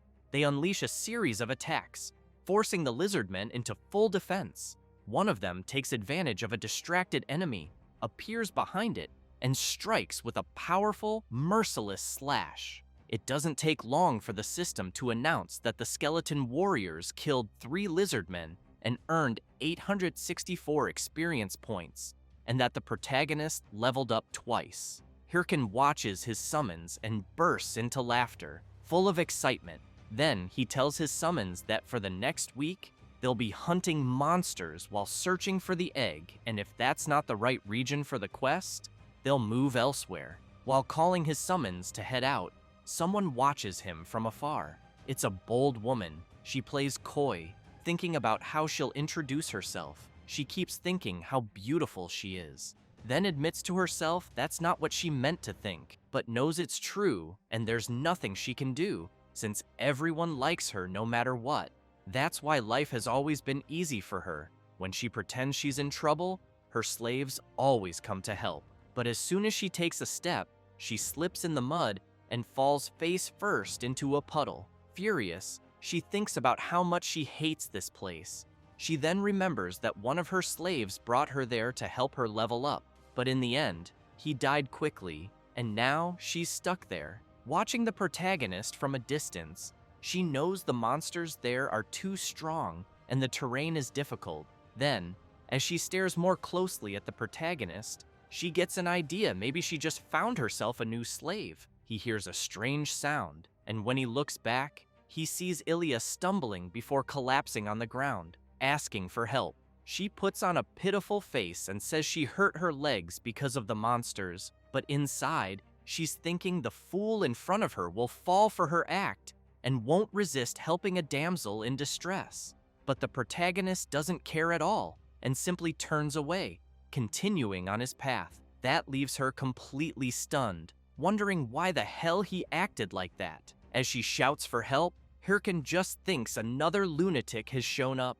Ilya bites her lip, absolutely furious, wondering how he dares ignore her. Hirkin continues his journey, fighting several monsters along the way, and while he gets bored watching his summons handle everything by themselves, he notices that the same woman is still following him. He realizes he's been ignoring her to avoid wasting time, but she just keeps following. So he starts remembering the faces of the players who tried to trick him a few days earlier, getting angry thinking that if they're in the game, they should at least play properly. He concludes it's better to deal with this now, so he finally turns around and asks the woman what she wants. She approaches and says she dropped her sword in one of the swamps while hunting and asks if he could help find it. Hirkin makes it clear that when he finds the sword, she'd better disappear from his sight. She gets excited and starts thanking him non-stop, saying she won't forget his help, but internally, she thinks she just fooled another idiot. After walking around the area, they eventually find the sword she mentioned. Ilya thanks the protagonist again. He says it's fine and reminds her not to forget the promise she made to disappear once she got the sword. He takes a deep breath and orders his summons to go retrieve the sword. They quickly head over. While laughing, she thanks him once more, but he knows that necromancers are nothing without their summons. So she takes advantage of the fact that the protagonist is distracted and attacks him. Just as she's about to succeed, Hirkin quickly turns around and tells her she's really slow. Then, while she's still surprised and trying to figure out what just happened, he grabs her clothes and throws her high into the air, making her fall straight into the swamp. She emerges from the water and starts cursing him. Furious, she demands to know if he really thinks he'll get away with something like that, because her bodyguards will find him and destroy him. Hirkin starts laughing and tells her to look behind her. She turns around, wondering what's back there, and sees several lizard men. While Ilya tries to defend herself as best she can, Hirkin makes it clear that she still has a long way to go before she can trick him. He also points out that he could see her intentions from the very beginning. He then thinks to himself that he's been fooled too many times and can't afford to let it happen again. So he turns and says she's already wasted enough of his time, then calls his summons to leave. However, he gets frustrated when he sees them mimicking the same flirty behavior they saw from the woman. Hirkin gets angry and orders them to stop learning weird things, or he'll eliminate them completely. Then a system message pops up, informing that the player Ilya has been eliminated. The protagonist gets excited and says he wasn't expecting to earn points for that, since he didn't eliminate her himself. Then he remembers her yelling that her bodyguards would come after him, and figures they probably don't even exist. He'd even bet someone like her doesn't have anything like that. However, a group is watching the protagonist through a recording device, and they are furious. Sometime later, still in the swamp dungeon, someone is injured and has a sword pointed at them. Hirkin, while leaving his sword stuck in the player, tells the protagonist to screw off and calls him an enemy of Lady Ilya. Hirkan says he's going to ask a question, wanting to know why the player is going so far for her, since it's not like he gained anything from it, and that's why he really wants to know if he thinks she'll date him if he avenges her. The player suddenly starts smiling, which confuses the protagonist. Then the player laughs maniacally and yells that it's because he loves her. So Hirkin eliminates him mercilessly and thinks the whole thing is a joke. Then he starts thinking about the girl from earlier who tried to deceive him, which makes him remember her. He never thought what she said about having bodyguards would turn out to be true, but knows that because of it, he's been running into crazy bums like them every day. He gets excited, thinking he's pretty eager due to not finding any missions, especially now that there's a bunch of shameless people trying to get him. He then wonders if he should find that woman and kill her again, but concludes it's better not to, as it might cause even more problems. With that, the system informs him that he obtained another unowned watch, as well as 5,000 gold coins, goblin leather boots, and the rare quality promise necklace. Hirkin wonders if the promise necklace he just picked up isn't one of those super rare items that could be sold for 800,000 won. He gets excited and shouts that love is great, thanking the idiots while thinking he'll finally have a fancy dinner. Suddenly, a guy appears shouting that the protagonist is right in front of him. Hirkin turns around excitedly, saying that the guy who killed Ilya is here. However, he finds himself face to face with several warriors, so he starts running away from them, as he didn't expect there to be so many. While running, he wonders how many there are, and if it's really possible for so many people to be obsessed with that woman. Then he decides to stop running and summons his minions. One of the players comments that those are the summoned skeletons they had heard about, and says he'll let his friend handle it like they agreed. He takes a deep breath and uses his love power skill, easily cutting through all the summons, while the protagonist screams that such a skill doesn't even exist.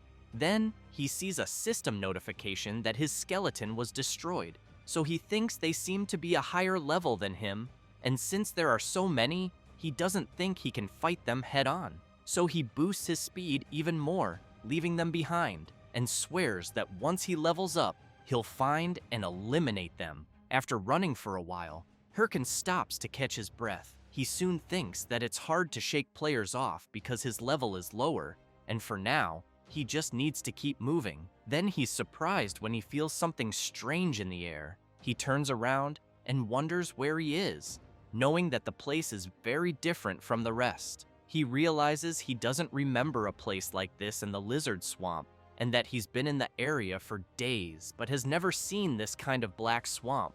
After thinking a bit more, he concludes it must be what he suspects. Meanwhile, the players are searching for the protagonist, wondering where he went. Then, the chubby one yells that he might be ahead, since he sees a skeleton, but what they're actually seeing are the protagonist's summons dancing like they're in a club on top of something strange. They're stunned by the sight.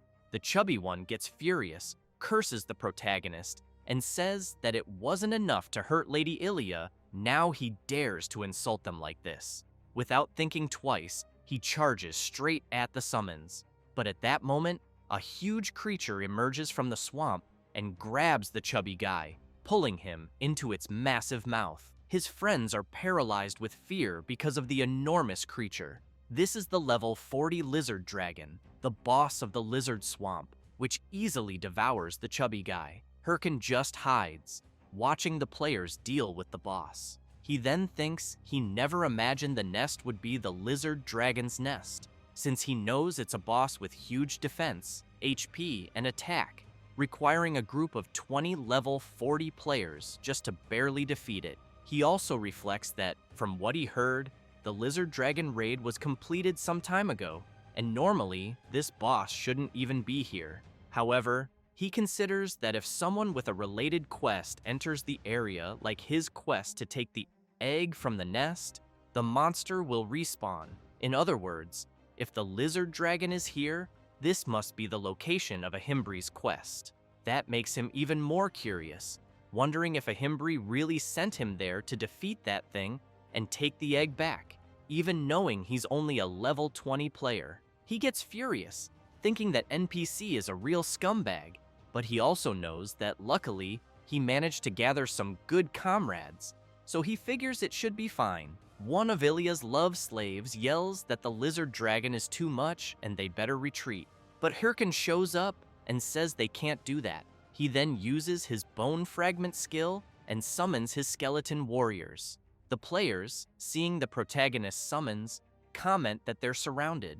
One of them, shouting that it's fine and they just need to push through, ends up getting struck by the lizard dragon without realizing it and is launched into the air. With that, the protagonist takes advantage of their distraction and runs off. As he sprints at full speed, Hirkin thanks them and says he'll never forget the sacrifice they made. He then thinks that now that the boss is occupied, it can only mean one thing, so he heads straight to the lizard's nest to steal the egg, knowing it should be empty. After jumping into the nest, he gets excited thinking all he has to do is grab the egg and get out. But he ends up shocked, as he doesn't see the egg anywhere. So he starts searching like a madman until he finally finds the egg and stares at it, puzzled. He thinks he found something really suspicious, and judging by its appearance, wonders if it doesn't look more like a rock than an egg.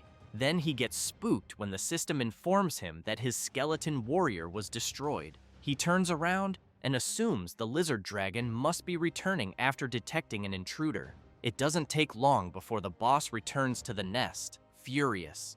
The protagonist tries to hide and thinks he's totally screwed. He also knows that now that the boss is back, he won't be able to search the nest any further. But looking at the thing that looks like an egg, he figures that if that's the case, he has no choice but to take it, even if it isn't really an egg. After returning to where the players were fighting the boss, he sees a chaotic scene with several bodies. Hirkin approaches one of them laughing, and while grabbing the player's watch, he says that Warlord is a really interesting game, and that there are so many crazies because everyone has too much freedom. The player gets furious and curses at him, but Hirkin stabs his sword near the player's face, and as the guy gets scared, the protagonist tells him to listen carefully to what he's about to say. He explains that he was just playing around until now, but that he has a lot to lose in this game. So he makes it clear that next time they meet, they won't get off so easy, and that this is a warning to them, and that woman too. After saying that, he turns and runs off at full speed. After walking a bit, he thinks that he swears. If those players keep bothering him, even after his warning, it'll be all-out war. Then he thinks it's time to make some extra cash with everything he got in the swamp dungeon. So he posts on the game forum that he just found a lizard dragon in the lizard swamp and wants to sell the exact location for 100,000 won. After returning to where Ahimbri is, he places what he thinks is an egg on the table and awkwardly tells Ahimbri that he brought what he asked for. He then hopes it really is the right item, since he doesn't want to search the whole map again. The NPC observes it closely, which makes the protagonist anxious. until a Himbri says that this is the item he was looking for and thanks the protagonist. He gets excited, thinking that in the end, he managed to bring the correct item. A Himbri comments that he was faster than expected and thought someone like him would take much longer. Hirkin gets nervous, wondering if he knew that and still gave him this mission. What kind of NPC is this? Still, he says he did his best and wants to know if he'll get another mission. A Himbri asks if the protagonist knows what the item is, because when they investigated the area near where the mutant monsters were, this thing was found. That's why he temporarily named the item, which looks like an egg, the Stone of Corruption. Hirkin is shocked, realizing that must be the reason those guys were after him, since he knows the Stone of Corruption is an important origin item related to the main quest. He figures they just wanted to make sure no one else got the item that could impact the main quest's progression. But at the time, he thought he had been scammed when he got that quest, so he never expected it to be part of the main story. A Himbri apologizes and says he knew the mission would be too hard for the protagonist, but since they're facing an unknown and powerful being, he needed to test Hirkin's willpower. He then gets serious and asks if Hirkin is ready to fight against corruption. The protagonist clenches his fists tightly, thinking he has plenty of willpower, and if this is part of the main quest, then it's his golden opportunity. So he yells that he'll devote his body and soul to it, but a Himbri replies, "Not right now," which leaves the protagonist completely confused. So he asks the NPC to be clearer. He explains that Hirkin must have seen how strong the monsters are, and therefore doesn't think he should give such a mission to a rookie. The protagonist is stunned, wondering if his level is really too low to continue the mission. But suddenly, the NPC changes his expression and tells the protagonist that if he asks the great mage Ahimbri to please accept him as a disciple, he might be willing to help and train him. After that, the protagonist leaves Ahimbri's room without saying a single word. Not long after, the system informs him that he completed the nest egg quest, obtained the title of Ahimbri's disciple, and that the quest, Ahimbri's Teachings Part 2, has begun, which requires him to reach level 40 before meeting Ahimbri again. The reward will be a skill book of the corrupted tracker ring. Then he remembers the pathetic scene he had to act out exactly what the NPC told him to do, so he gets furious, thinking Ahimbri really is a con artist. Meanwhile, in some dungeon, a fierce monster has been completely defeated. They shout to end the battle, and for anyone needing healing to head to the healers. One of the players tells his captain that their guild finally did something big. He agrees and asks the warrior to tell everyone to regroup after resting. He then runs over to another player, thanks him, and says he was even stronger than expected. That player is the knight who went after the protagonist. He replies that it was no problem at all, and that it was all thanks to the other players who supported him so well.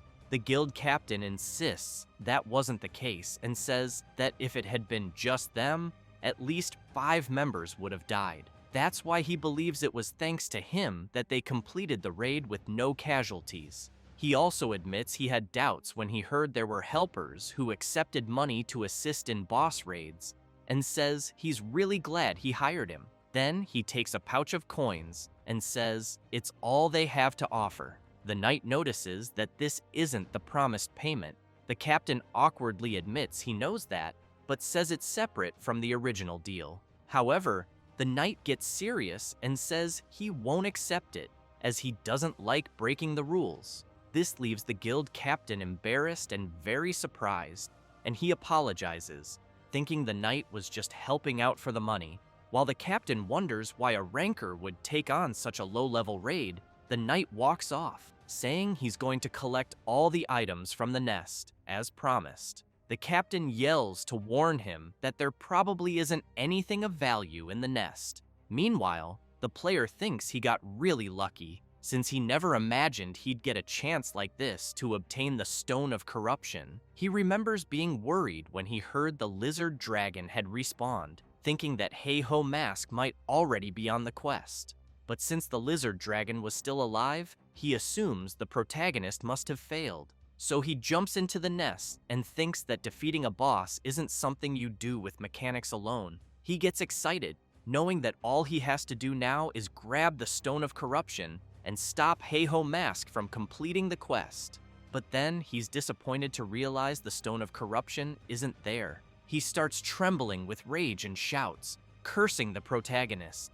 Meanwhile, the protagonist is logged out, staring intently at his phone. He takes a deep breath and says it's time, since during all those tough days, he kept telling himself that if he endured a bit longer, things would get better.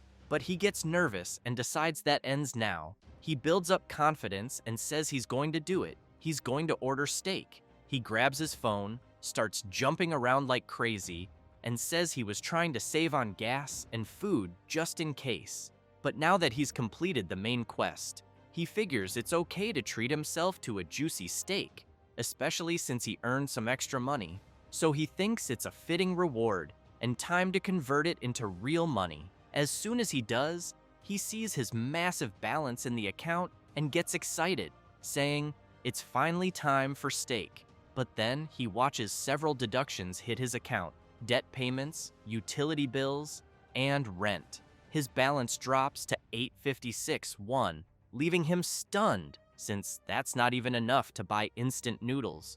He starts pounding the floor and wonders why he works so hard and is still broke. Then he gets a message from Romeni, asking if he's still alive and if he quit WTube for good. He picks up his phone and thinks he forgot to update Romeni about his situation and that he can't make videos anymore because some lunatics are after him. But then he gets nervous and wonders if he really needs to be so cautious when he's practically starving. What did he even do wrong? He's just an innocent player enjoying the game. Frustrated, he gets up and decides he doesn't care anymore. He'll do whatever he wants.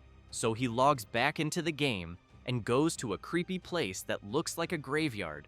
The system notifies that he's entered the field of the forest of the dead. As he walks, he tells his summons that no matter how many times he comes here, it's always scary. He figures this is probably the best place for him to grind some experience, and the creepy atmosphere is also great for attracting views on his videos. With that, he turns around and calls his summons to hunt. But first, he says they've got a new teammate now, and he's in charge of strategy from now on. He tells them to get along. His new summon is a skeleton mage, a skill that the con artist Ahimbri gave him. He knows that the more his mastery improves, the more advanced the effects they'll be able to use. So he concludes it's a great skill, but also one that consumes a lot of mana. Then, looking ahead, he sees a hand emerging from the ground and says, that's their next target. Several skeletons begin rising from the ground as well, all at level 33. This leaves his summons confused, as the enemies look just like them. Hirkin looks back and wants to know what his summons are doing, since they're supposed to be out there hunting monsters. But they're clearly terrified of fighting copies of themselves. Still, the protagonist couldn't care less, and makes it clear that his summons will realize once the fight begins that undead monsters have a different trait than normal ones. However, he sees his summons hiding in fear and immediately demands to know what the hell they're doing. Frustrated, he snaps his fingers and tells them to stop wasting time. They have a lot of work to do. Boney wastes no time and charges forward, striking a skeleton with pity. He then watches the enemy stand still for a moment, but it soon keeps moving even after being hit, leaving Boney confused. Hirkin comments that, yes, that's right, normal attacks don't work. So he pulls a warhammer from his inventory, one that adds 35 strength and lands a simple hit on the skeleton, shattering it completely. He follows up with a blow to its skull, sending it flying, and thinks it was a perfect home run. He turns around and asks his summons if they saw what he just did. They just have to smash the skull. But what he sees instead is all of his summons holding their heads in fear of him, terrified that he might do the same to them. Hirkan then says the goal is to hunt 100 skeletons in 100 minutes because he's recording a timed attack video. With a sinister smile, he makes it very clear that if they fail, he won't let them leave. That instantly makes them dash off at full speed to hunt. After some time, The system reports that the protagonist has eliminated several skeletons and leveled up. He compliments his summons on doing a great job and thinks he expected them to take longer to get used to a weapon they'd never used before, but in the end, they're doing better than expected. Because of that, he believes the video will be a success, but he'll need to talk to Rameni first. That's when he senses a strange presence, and a massive level 35 skeleton warrior appears right in front of him. Hirkin gets nervous, realizing this is a rare monster that spawns randomly. He also knows there's a chance it might come back in a bovine form, so he runs at full speed with his summons toward the boss, thinking that he's finally going to get steak. As he charges, he wonders what he should eat first, grilled or roasted. But then he sees the skeleton warrior swinging a massive axe and has to leap back quickly, or he would have been wiped out by the monster's powerful blow. After retreating to his summons, he thinks that was terrifying. He nearly died without even reacting. Thankfully, he aimed at the creature's arm, which only enraged it more, and it quickly follows up with another strike. But Hirkin anticipates it, and together with his summons, strikes the skeleton warrior in the pelvis, slamming it to the ground. He then checks if his summons are okay. While saying it was easier than expected, he doesn't notice the skeleton warrior charging at him again. Just before it hits him, he comments that the creature is quite impatient. Then he yells out that there's still one last attack left from one of his summons. The skeleton mage begins channeling fire magic and launches it, hitting the warrior dead on and setting its bones ablaze. The system announces that the protagonist has slain a skeleton warrior and earned a large amount of experience. Hirkin takes a deep breath, thinking that was a close one. Looking at the flaming remains of the creature, he concludes he should get at least 10,000 views on that video. But he's still hungry and decides he's definitely grilling that steak. At that moment, the system alerts that the field boss has detected the death of one of the protagonist's subordinates, which leaves Hirkan confused. The system then continues warning that the field boss has found intruders, and finally, that the field boss is awakening. A massive magic circle appears right next to them. Then, its head begins to emerge, followed by its body, until a colossal creature fully materializes before Hirkin and his summons. He's left speechless, unable to believe what he's seeing. The level 40 golden skeleton boss has appeared. He knows that the golden skeleton is the Forest of the Dead's boss, and the first mage class boss, a powerful one known as the Rookie Killer. He also recalls that the condition to make it appear was defeating several skeletons. Though he hadn't considered that at the time, he thinks there's no way he can beat it, but if he does, it'll be a huge jackpot. Then he gets an idea of how to pull it off if he buffs his skeletons. Maybe there's a chance. So he calls his summons into battle, only to notice they've vanished. The system then informs him that his summons were dispelled due to lack of mana, which leaves him stunned. He starts to panic. He's all alone in this fight. He doesn't realize it's normal, since he had summoned all 4 and even made the mage cast all those spells. So there's no way he'd still have mana left. Facing the colossal creature, he knows he has no choice. He grabs his watch and says it's time to warm up his body for the first time in a long while. He activates his slot and equips his battle armor. With that, he faces the boss and dares it to bring it on. Without hesitation, he takes the initiative and charges forward. The golden skeleton quickly begins channeling its skill, growing stronger, and once it's ready, it fires at the protagonist, who has to dodge the powerful attacks. Hirkin knows that a single hit would kill him, and yet the boss is launching multiple attacks. It's no wonder it's called the Rookie Killer. While the golden skeleton continues attacking, Hirkin realizes he has no chance of winning if he allows it to keep casting spells freely. He jumps, and just before striking, thinks that all he needs to do is stop it from casting. He delivers a powerful blow to one of the golden skeleton's palms,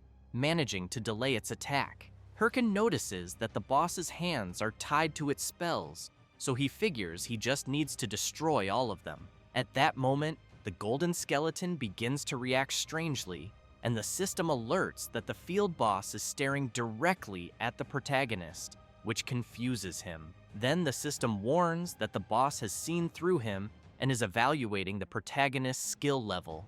After making several gestures with its hands, the golden skeleton releases an intense wave of dark, negative energy. Hirkan gets scared, wondering what the hell is happening. In a blink, he's bombarded by the boss's dark energy. While running from the attacks, he tries to understand what's going on until he sees he won't be able to dodge one of them. At the last second, he leaps to the side, causing the attack to crash into the ground, but the impact launches him violently across the area.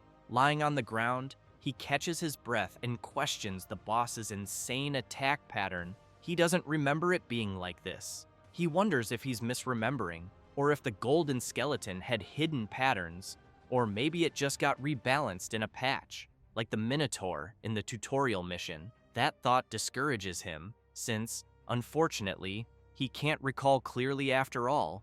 It's been years since he last hunted a golden skeleton. Still, he grabs his weapon and thinks how frustrating this is, having no skeletons to summon and not even remembering the boss's full attack pattern. Looking up at the colossal creature in front of him, he wonders how he's going to defeat it. The boss quickly launches another attack, forcing the protagonist to dodge again. He keeps doing this with every attack the golden skeleton makes.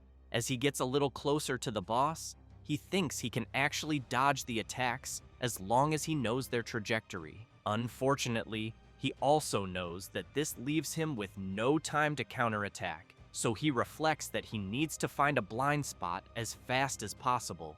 That's when he gets startled. The boss grabs him with one of its arms. It pulls him in and lets out a tremendous roar right in his face. Hirkan thinks he's completely screwed. Watching the creature channeling an attack right in front of him, he wonders how many attack patterns this thing has. But he smiles and says he has a trump card too. He uses his demonic curse skill to inflict a debuff on the boss. The system announces that the target's stats will be reduced by 13%. With that, the protagonist breaks free from the boss's grip and charges at it. He comments that he didn't know how he'd get an opening, but the boss ended up giving him one. Then he channels power into his fist and delivers a powerful punch straight to the golden skeleton's face. A huge explosion follows from the impact.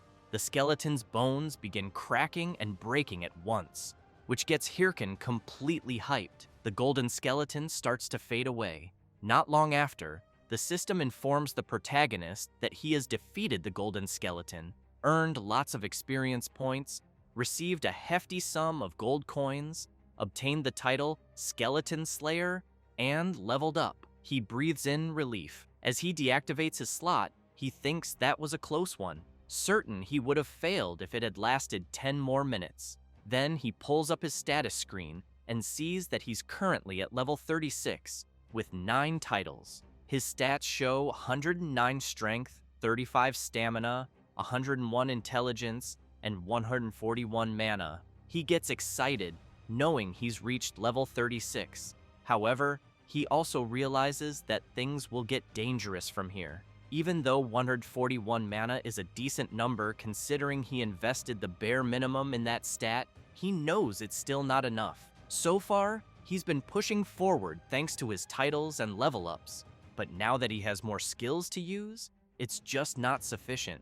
After all, he increased his strength for his skeleton warriors, but what's the point if the skeleton warriors vanish? He hangs his head, thinking he's already earned all the mana-related titles he can at this point and wants new gear, but unfortunately, he has no money for that. Then, out of nowhere, he smiles and says he doesn't care and doesn't even know anymore. He skips off saying that, for now, he'll send the video to Rameni and focus on reaching level 40, and that later, for sure, he's going to eat beef ramen. Sometime later, after he sends the video he recorded in the Forest of Monsters dungeon to his editor, she watches it. She pauses it, takes a deep breath, and punches her teddy bear hard. Furious, she keeps beating the stuffed animal and asks if the protagonist is actually insane. But suddenly, her personality shifts, and she gets all giddy, jumping around the room and saying that Hirkan managed to defeat a boss stronger than him without taking a single hit, and he did it with no practice at all, proving he's truly talented. She sits down in her chair, relieved, and says the video is so good it barely needs any editing, and she'll soon send him the final version. Then she starts wondering what title to use for the video. Thinking of something cool, she suddenly has an idea and excitedly declares that she'll title it The Solo Emperor. Later, in the game, at the Bangsu Castle branch of the Adventurers Association, Hirkin arrives saying to Ahimbri that he's back, stronger just like he asked. He notices the protagonist all dirty and asks what happened and why he looks like a beggar. Hirkin laughs and just tells the NPC to hand over the reward already. The NPC agrees and says he'll give the promised reward. The system then announces that the protagonist has completed the quest, Ahimbri's Teachings Part 2, and has received the skill book, Osteology. He's very impressed by the skill book, knowing it's a very rare necromancer ability not found on the market. The skill increases the stats of all summoned skeletons by 5%, reduces the mana cost to summon and maintain them by 10%, and also allows summoning one additional skeleton. But what he needed most was precisely that mana cost reduction, so he starts thanking the NPC frantically. Ahimbri also shows Hirkan that he obtained the corrupted tracker ring, and that he should use the corrupted stone he brought to harness its power. The corrupted tracker ring is unique in the game's history and grants 2 bonus points to class-specific stats and 9 points to all attributes. When used together with the corrupted tracker necklace, all attributes are boosted by 21 more points. Hirkan is drooling with happiness because he knows the corrupted tracker ring is that rare ring given only to the first players to complete the main storyline. He jumps to grab the ring and thanks the NPC, but Ahimbri closes his hand and says, on second thought, he's not sure he can just hand it over. He turns away, leaving the protagonist confused. Then, Ahimbri turns back, laughing, and tells him that if he wants the ring, he should come and take it if he can. Hirkan laughs and says, all right. Without hesitation, he activates his slot, puts on his battle armor, and charges at the NPC full force. Sometime later, outside the Scavengers Association, Hirkan has managed to get the ring. However, he's exhausted, wondering what got into that crazy old man. He would have killed him if he weren't an NPC. But in the end, he got the ring and the next quest. Ahimbri had told him that he'd lost contact with an agent named Miggy and that he thought the protagonist should visit Suryu Castle. Remembering that, he decides to let it slide for now. However, he knows that the Suryu Castle area is high level, so he figures he should level up more on the way. Then he sees several messages on his watch. It's Rameni with urgent news, saying she just posted the Golden Skeleton video on WTube and thinks he should take a look. The protagonist opens the video and immediately sees that it has over 2 million views, along with many comments praising him and asking for more, many of them including donations to the channel. He's blown away, wondering what the hell is happening. He drops to the ground in disbelief and starts counting how many zeros are in his account. Soon, he starts thinking about what to eat. Tomahawk, ribeye, filet mignon, sirloin, so many delicious things. He starts drooling, thinking he can now eat anything tasty he wants. Then he wonders about the jackpot he just hit. He knew the reactions would be good, but not this good. As he's thinking that he needs to log off soon, his watch beeps with a new message. It's a huge donation, and someone says they've been sending him messages. The message is from the recruitment leader of the Thunder Hunters Guild, saying they've tried reaching out several times but hadn't gotten a reply, so they're leaving a comment here. He says that the Thunder Hunters Guild would like to officially recruit him and asks if he could spare some time to discuss it with them. Hirkan gets furious. He knows that the Thunder Hunters is Chae Solyan's guild, the woman who kicked him out of the game in his previous life. He then remembers how persistent they were back then, and apparently, they're still doing the same thing. Furious, he flips off the message and says he wouldn't join the Thunder Hunters even if his life depended on it. But after thinking a bit more, he feels like he said this before. so he recalls his past life when he was furious and saying it was annoying as hell, and he wants to know why Chae Sol-yeon is being so persistent after being rejected so many times, especially since she was already in a guild. One of his friends at the time commented that he was pretty lucky, since the Thunder Hunters were one of the best guilds even among the top 30, and that the guild leader was the daughter of a rich family, so if he joined, he'd definitely get a six-figure salary. His other friend added that it made sense they were after someone like Hirkin. Then he smiled and explained that it was because the protagonist was really good at the game, and in all the raid videos from his guild, every single comment was just about him. He finished by saying that, honestly, Hirkan was way too good for them. Hirkan took a deep breath and quickly asked them to stop, making it clear he didn't care about the six-figure salary because he didn't want to join the Thunder Hunters, and the money would come once their own guild became the strongest. Plus, he preferred to keep playing with his current guild. His friend gave a fake little laugh and said he was right. So, after remembering all that, he feels even more frustrated now, but he knows they don't need to betray him again over it. He starts slapping his own face and thinks it's not time to get drunk on the money. He's got a lot of work to do, so he pulls out the skeleton fragments and throws them. As soon as he summons them all, he makes it clear to his minions that they know he was the one who did everything in the Golden Skeleton raid and that they did nothing. He explains that they're going to start training again because they need to move more efficiently and can't repeat what happened last time, so he asks if they're up for it. But he ends up seeing his old friends in his summons faces, then quickly realizes they're not them, and that makes him happy, thinking this time will be different. He calls his summons to become the strongest, then says their next destination is Suryu Castle, and asks if they should train along the way. All his summons nod, suggesting yes. With that, Hirkin summons his weapon and says the training will be simple, they're just going to run all the way there. And if any of them fall behind, they'll get punished. That makes them take off running at full speed, afraid of getting hit. And so, they head for Suryu Castle. Meanwhile, Syl is deep in thought. A mage approaches and asks what she's thinking about. She's standing over several defeated monsters.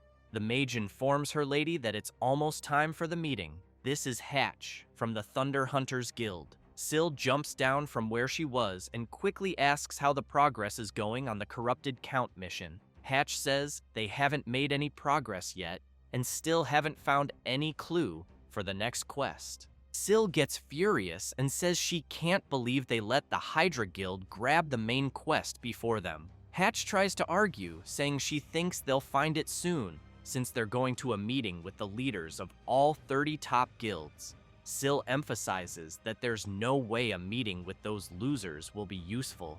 Even so, Hatch asks the guildmaster to be careful as she walks away. Guys, here's a quick recap of the latest chapters to keep you updated. The protagonist's WTube video was a hit, and he made a lot of money overnight. He was also close to losing control, but thanks to the person responsible for everything he went through, the flames of his revenge were reignited, so he decided to walk the path of a hungry beast.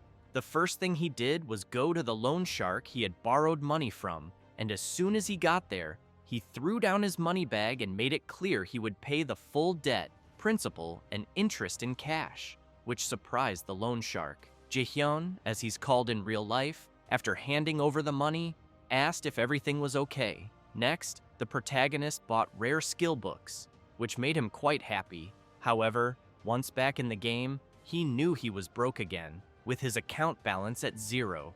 Surrounded by his summons, Hirkin lamented that he thought he was ready for this, but admitted that seeing his bank account still hurt. He quickly decided to forget about it and learn the new skills he bought. He wasted no time and learned them. The system then informed him he had acquired the skin grafting skill, a level F mastery passive that increases defense by attaching monster remains to his skin. If he takes too much damage, the material must be replaced. He decided to test it right away, and the system asked if he wanted to use the skeleton warrior's horns to enhance it.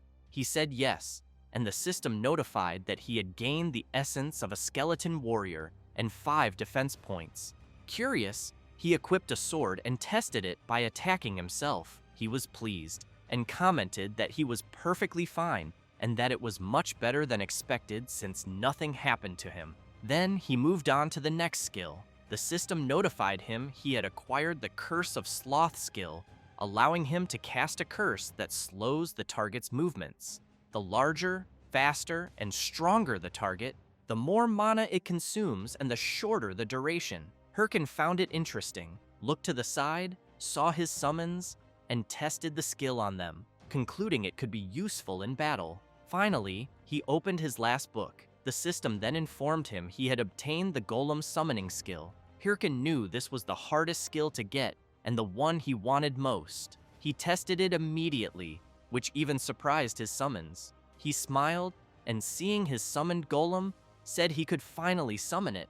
Then he shouted that a necromancer is nothing without golems, and judging by the size of his new summon, he knew it was more reliable than any of the tanks there. He smiled and snapped his fingers, activating his copy mode, passive, on the golem. He then created a bond with the summon, knowing it had a copy mode that could sync its movements with his. By combining the golem's strength with his own movements, he believed it could be ridiculously effective. However, the golem just stood still, shocking the summons and driving the protagonist crazy, wondering why it didn't work. He questioned whether it was a bug, but then the golem mimicked his earlier movement, leaving everyone speechless. Hirkin wondered if this was faster than his other summons could react, then laughed and asked himself what he should do next. Meanwhile, elsewhere, someone mentioned they thought everyone had arrived and asked if they could start the meeting. This was Nergal, leader of the Ares Guild, who thanked everyone for coming despite being busy. Shev the Slayer, leader of the Red Bulls Guild, laughed and said he recognized a few familiar faces there. Berg, the leader of the Big Smile Guild, just takes a deep breath, while Syl, the leader of the Thunder Hunters Guild, remains silent. Berg wants to know if 29 were invited, and only 4 showed up. Shev laughs and says more people came than he expected, since they're talking about the top 30 guilds. Nergal points out that this was really sudden, then explains that normally the top 30 warlord guilds are fiercely competing, and it's very rare to have a meeting like this one. However, he becomes serious and reveals that the Hydra Guild discovered the identity of the corrupted Count and is planning a final raid in a month. Shev starts laughing and says that's insane, knowing none of the other guilds even came close. And if that's true, then Hydra pulled something off. But he's quickly interrupted by someone slamming the table.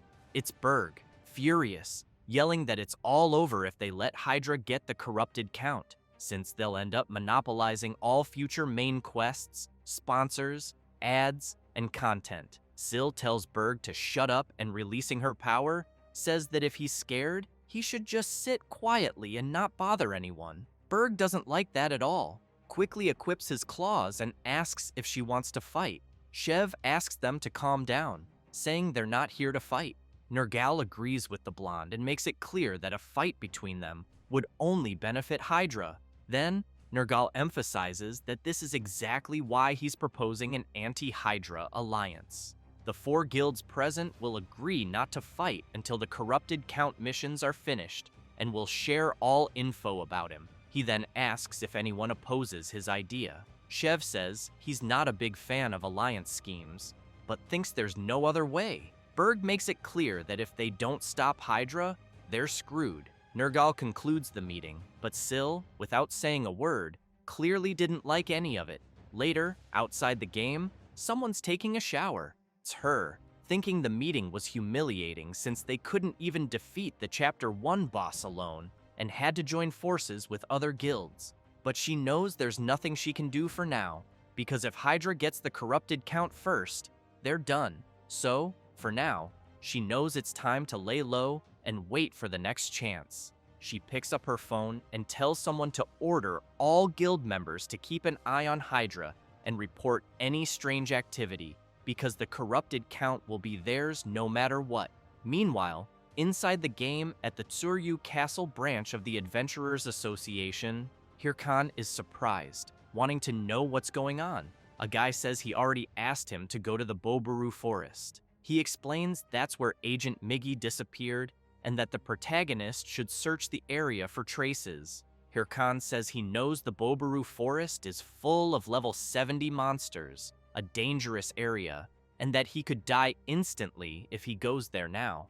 The adventurer sighs and says that's exactly why he's asking him, a disciple of a Himbri. He then makes it clear that if the protagonist refuses, he'll lose his status as a corruption tracker, which scares him even more. After leaving the association, Hirkan sits by a fountain thinking, and concludes he's totally screwed. He opens his quest window and sees he has to find the missing Agent Miggy, who's investigating the corrupted stones, and continue the mission with a reward of 500 gold coins and additional rewards.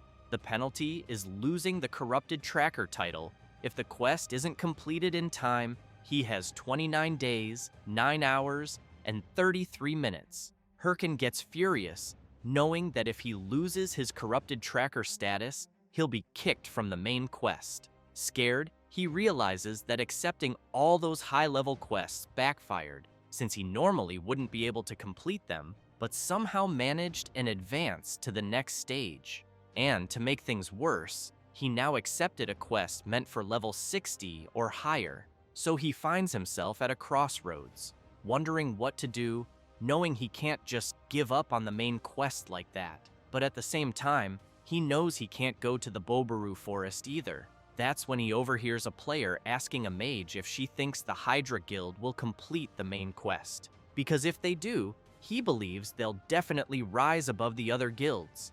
The mage emphasizes that the rest of the top 30 guilds haven't even managed to start the main quest. The player then asks what'll happen to the other main quests if the corrupted count is defeated, which scares Hirkan quite a bit, but he quickly smiles, looks at his watch, and realizes that maybe he doesn't need to go to the Bobaru forest after all. Meanwhile, someone is observing a huge castle from afar, reporting that nothing special has happened and that his and his friend's mission is finally ending, since having to sit and watch the castle for hours every day was starting to drive him crazy. He asks if his friend agrees. After getting no reply, he calls out to him, his friend being Nadal, 8th in command of Hydra.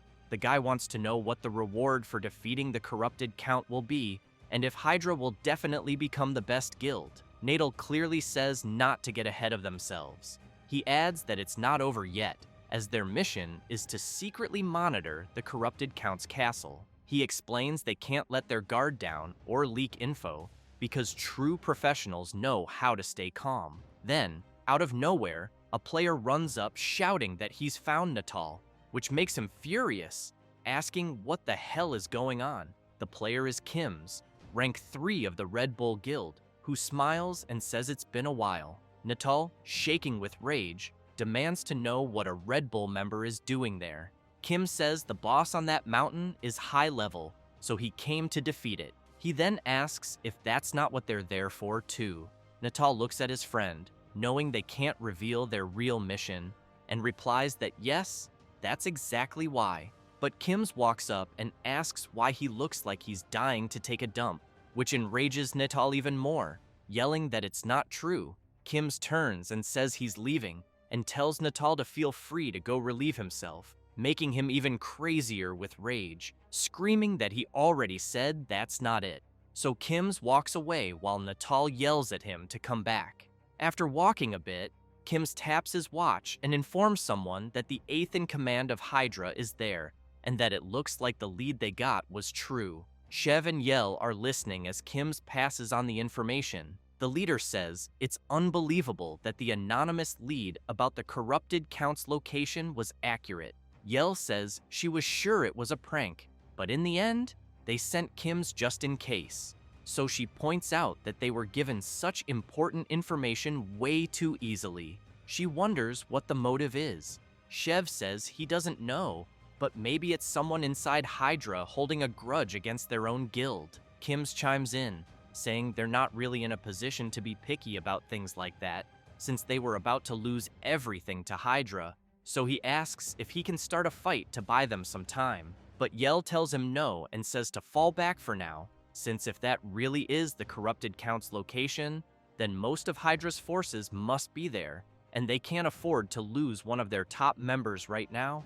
Kim says the leader is being too soft on him, since it's not like the Red Bulls will fall apart if he's not around. But at that moment, someone charges at him and a massive explosion goes off. Shev and Yell are immediately concerned about their friend. As the dust settles, Kims finds a sword pointed at his face and realizes they weren't the only ones who got the anonymous tip. He then starts laughing and announces that the princess of the Thunder Hunters is there. She immediately demands that Kims tell her everything he knows or she'll eliminate him right there. This is the Thunder Princess, Hahui, from the Thunder Hunters Guild. Meanwhile, a bear growls fiercely as the protagonist's golem prepares for battle. The massive bear wastes no time and strikes the golem, which simply defends against the attacks. Eventually, it spots an opening and counterattacks, while the protagonist's summons watch the fight. The battle rages on, and the skeletons are enjoying the show while eating popcorn. Hirkan, however, is puzzled, checking his status and wondering why everything is so quiet, since he's sure the emails were sent and he should be getting replies. He knows the only way to solve this without going to Bobaru Forest is to force the mission to end. He's aware that Warlord's main story consists of many chapters. The current one is Chapter 1, The Corrupted Count. And when the Corrupted Count is defeated, the chapter ends and all related missions are forcefully concluded. He takes a deep breath and realizes that even if he tried to defeat the Corrupted Count himself, he wouldn't make it in time. So he prefers to move on to the next chapter within the remaining time. He then starts yelling that he doesn't care who it is. He just needs someone to defeat the Corrupted Count. That's exactly why he's spreading the information to several guilds, except for Che Solyon's. So he wonders why no one is responding. Suddenly, something catches his attention. The system notifies him that the Hydra Guild is starting a live stream.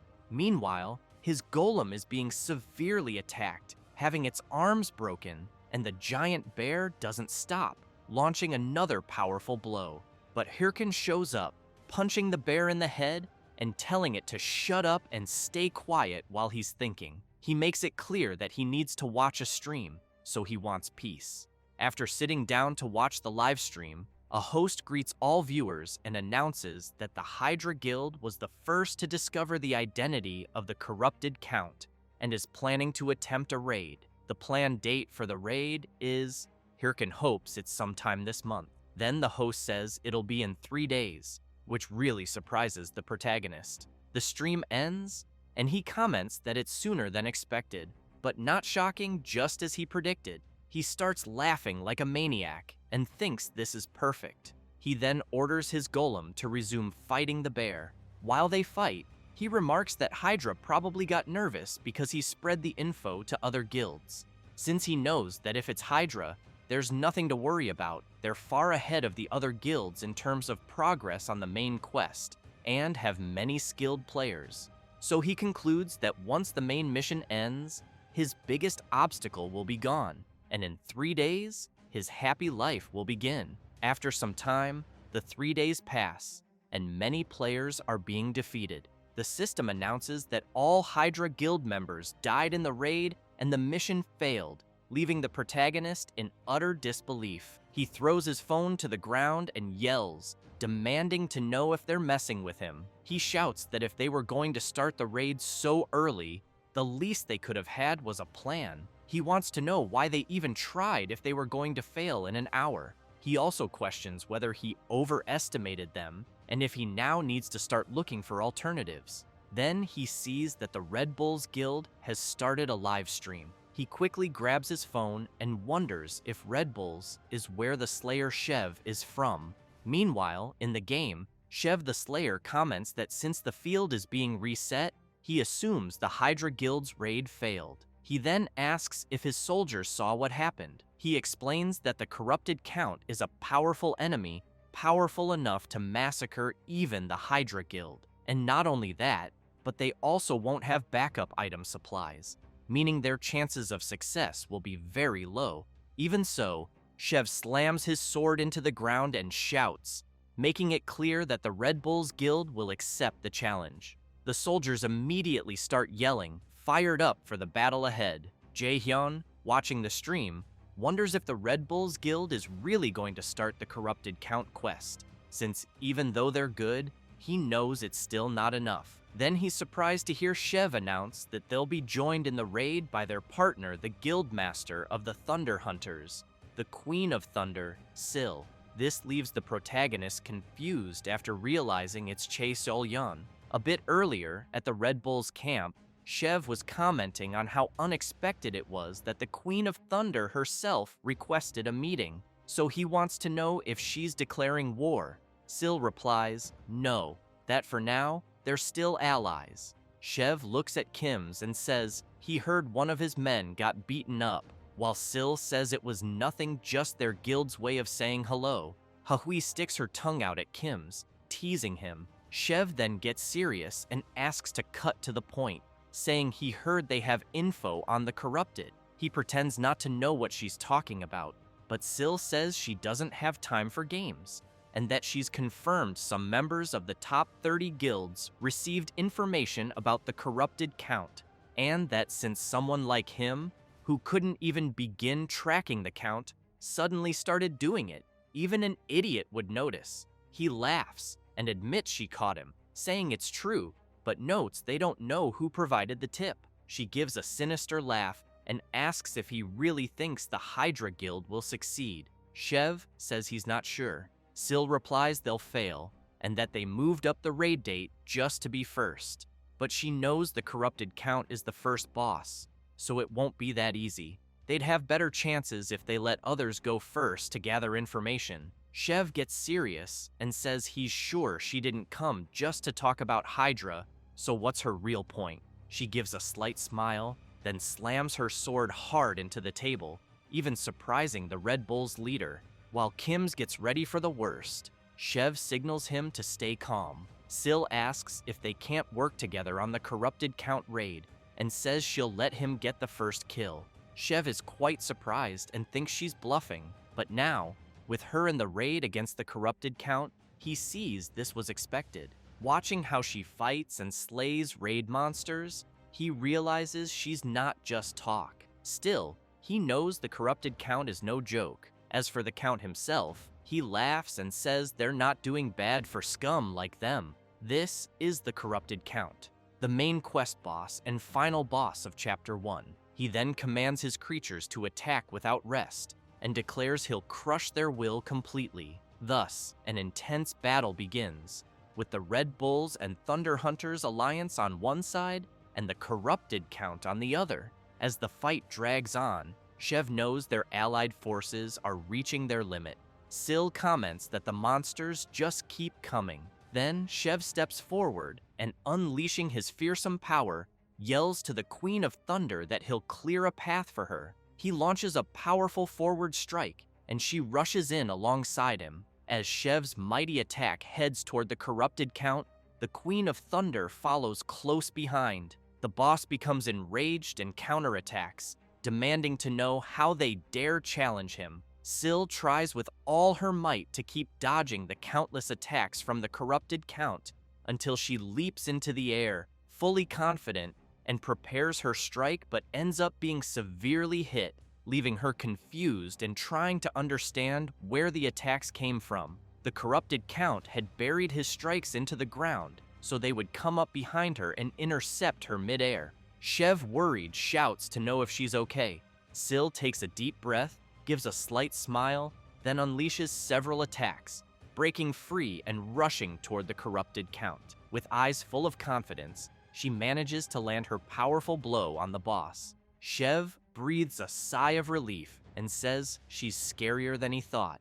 And so, before the fallen body of the corrupted count, Sil sees the system message confirming that the Red Bulls and Thunder Hunters guilds have defeated the corrupted count. The protagonist is stunned upon hearing that Chae Sol-yeon defeated the boss of Chapter 1. He throws his phone to the ground and mutters that it doesn't matter, he only needed the corrupted count to be defeated, and it didn't matter by whom. He then hopes Sil enjoys it while she can, because the corrupted count will be the last she gets. After all, he knows that in the end, the one who'll win will be him. Sometime later, in the dungeon of the Bulkus Mountains, the protagonist is with his summons, thinking that his real name is Jaehyun, and currently, in the game, he's Hirkan. He's a warlord player who somehow reincarnated. His dream is to become the strongest in the game, to get revenge on the bastards who betrayed him. As he reflects on all this, he suddenly hears a tremendous noise around him,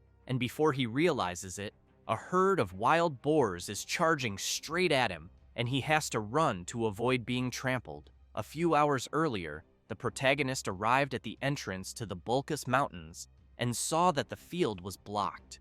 While Littlebone is confused by the barrier, Hirkan explains that it's a locked field until someone meets a certain condition. Since he hasn't met it yet, entry is restricted, but he knows that the Bulkus Mountains are the main stage of Chapter 2's storyline, and that when the main quest of Chapter 1 is completed, entry is automatically granted. So after crossing the barrier, the system notifies him that he has entered the Bulkus Mountains and received the title of First to Set Foot in the Bulkus Mountains, increasing all his stats by 2 points and class-related attributes by 1 point. He gets excited and thinks, just as expected, no one else had discovered it yet. He calls his summons and declares that it's his time to shine, but he quickly comes face to face with several monsters.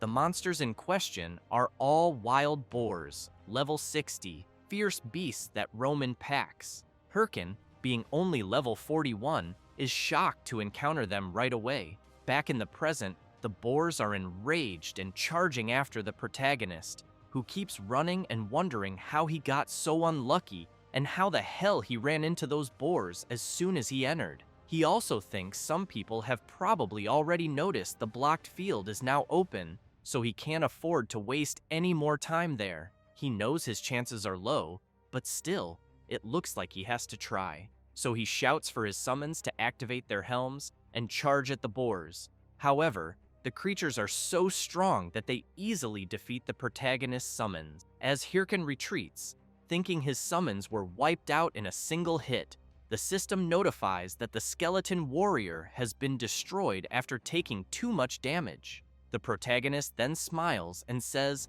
that was just bait. He activates his sloth curse skill on the massive wild boars. He approaches and tells them they won't be able to move for a while. Then, drawing his sword, he charges in and says it's time to pay for destroying his skeletons, until he steps on a banana peel and face plants right in front of the massive beasts. Then, another banana peel falls onto his head.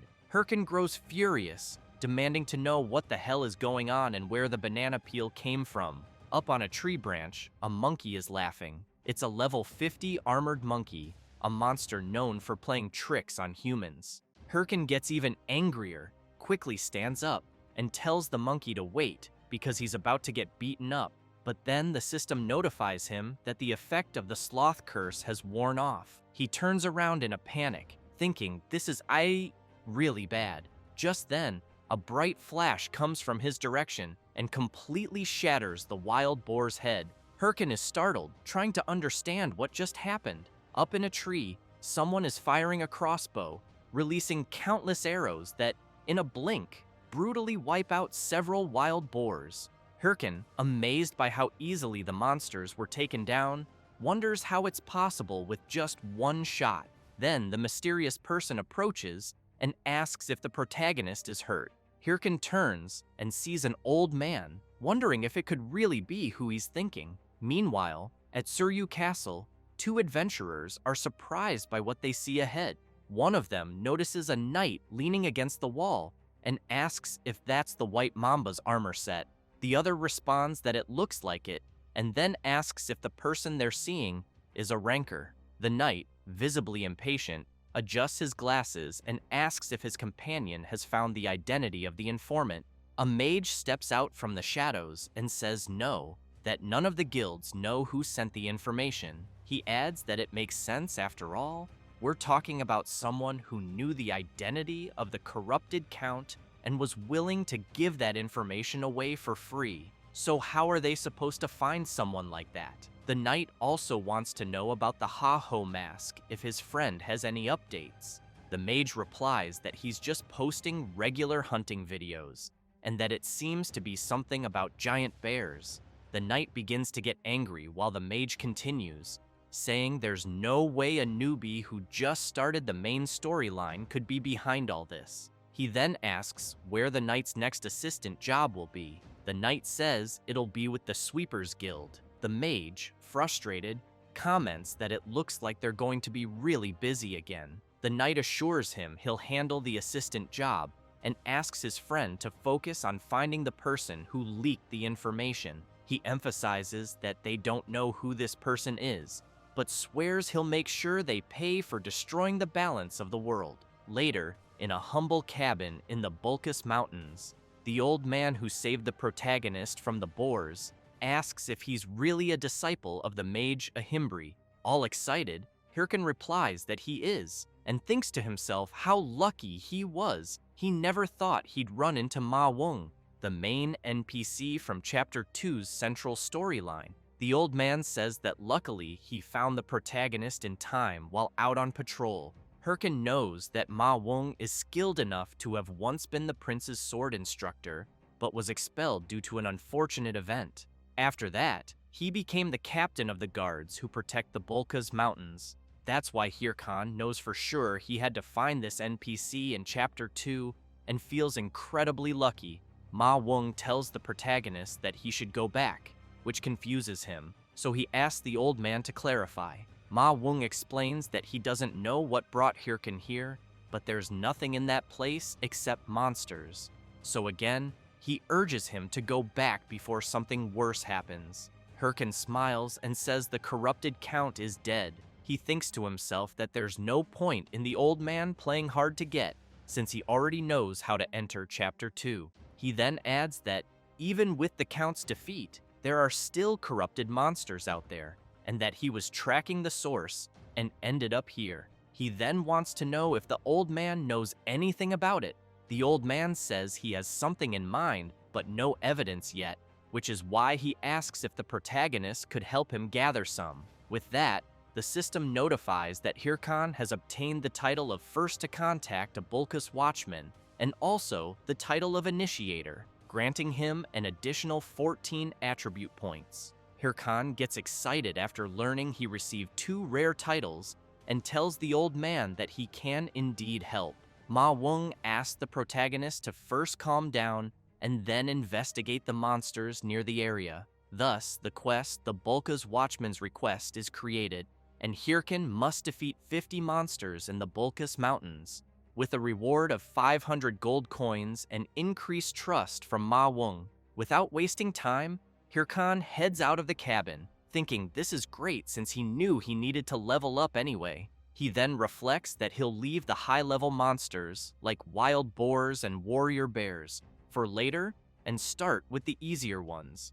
Until he remembers something. Recalling how the armored monkey mocked him, he decides he'll start with it and wonders how he's going to make it pay. Later, still in the Bulkus Mountains dungeon, a player slips on a banana peel, followed by another. This keeps happening for a while, and the armored monkey just laughs at the players. Then another player starts walking by, and the monkey immediately sets its sights on its next victim. It gets ready, but Hirkan suddenly appears behind it and says he finally found it. The monkey turns around awkwardly, and the protagonist, with a bizarre expression, says he's going to eliminate it. Without hesitation, he grabs his sword and charges at the creature. However, the armored monkey easily dodges all of the protagonist's attacks. Hirkan tries everything to land a hit, but the monkey always evades. Then the monkey increases its speed and quickly flees. The protagonist chases after it, furious. While chasing the creature, he thinks about how annoying the monkey is so fast, and the trees keep getting in the way, making it hard to attack. So he stops on a tree branch, prepares an attack, and throws his sword at the monkey. The creature notices the attack coming and gets really scared. The protagonist's sword hits, but it lands right beside the monkey, scaring it even more. The creature starts laughing at the protagonist, but Hirkin makes it clear that the sword attack was just a distraction. Right then, his golem appears and delivers a powerful punch, causing massive destruction. Hirkin watches from afar, and it doesn't take long for the system to inform him that he has earned the title of being the first to hunt down and eliminate an armored monkey. Hirkin is pleased, and thinks it's time to start hunting more of them. Meanwhile, several cameras are snapping photos, as Shev the Slayer and Syl the Queen of Thunder are there. They shout out congratulations to the Red Bull Guild's Red Bull, and to Syl from the Thunder Hunters for completing the first chapter's boss raid. Then, a reporter player approaches the Queen of Thunder and asks if she'd like to say something. She gives a slight smile and says she thinks they were really lucky this time, but they'll keep working hard to bring good results in the future. However, off camera, she looks displeased. Hahui, walking with the Queen of Thunder, says she's the best. Then he admits he thought they were done for when the last wave of monsters came, but then she appeared, jumped in alone, and defeated the corrupted Count. Syl says she was lucky and emphasizes that they couldn't have done it without the Red Bulls. Still, she knows that to achieve a full victory, they need the skills of the player known as Heiho Mask. Disappointed, she asks Hahui to call Hatch. Shocked, he yells, wanting to know why the Queen of Thunder would need that loser. Syl becomes serious and makes it clear that there's something they need to hunt. Meanwhile, something is breaking, and the system soon informs that the protagonist's equipment durability has dropped to 0 and was destroyed. Hirkin looks at his sword in frustration and thinks it's time to look for new gear. But he knows the problem is that he has no money, so he concludes that his only option is to try for gems, since he knows they have a very low drop rate from monsters and are used to craft items. For example, the Green Goblin gem grants 1 extra point of dexterity. The Werewolf gem grants 2 extra points in the attack attribute. They also have additional effects depending on the monster they drop from. He then thinks that gems dropped by armored monkeys are great for making equipment. With that, he summons his creatures and shouts that they're going to hunt every last armored monkey. 9 hours later, Hirkin is devastated, as he had no success in getting any gem drops. And, looking at the pile of countless armored monkeys, he wonders if a drop should have happened by now. Then, with a crazed expression, he tells his summons that he'll try just one more, because he thinks maybe this time it will drop. Suddenly, someone approaches, calling out to the protagonist. A warrior in sinister armor says that Hirkin must be Heiho Mask. The protagonist is intrigued, wondering who this person appearing out of nowhere could be. Looking more closely, he notices the man is decked out in a full and expensive fire lizard set and wields a hero orc sword, meaning he's at least level 70. So he starts thinking maybe the guy is one of those players. The man introduces himself as Quixote. Then, he starts making some strange movements, and as soon as he stops in a completely ridiculous pose, he officially challenges the protagonist to a duel. Hirkin is confused, wondering what the hell the guy in front of him is doing, while Quixote comments that he heard the protagonist is getting popular on WTube, so he points out that beating him would make him popular too. Hirkin thinks that he must be just another attention-starved loser. He turns away and says he's busy and tells him to get lost. Quixote yells, asking the protagonist to wait.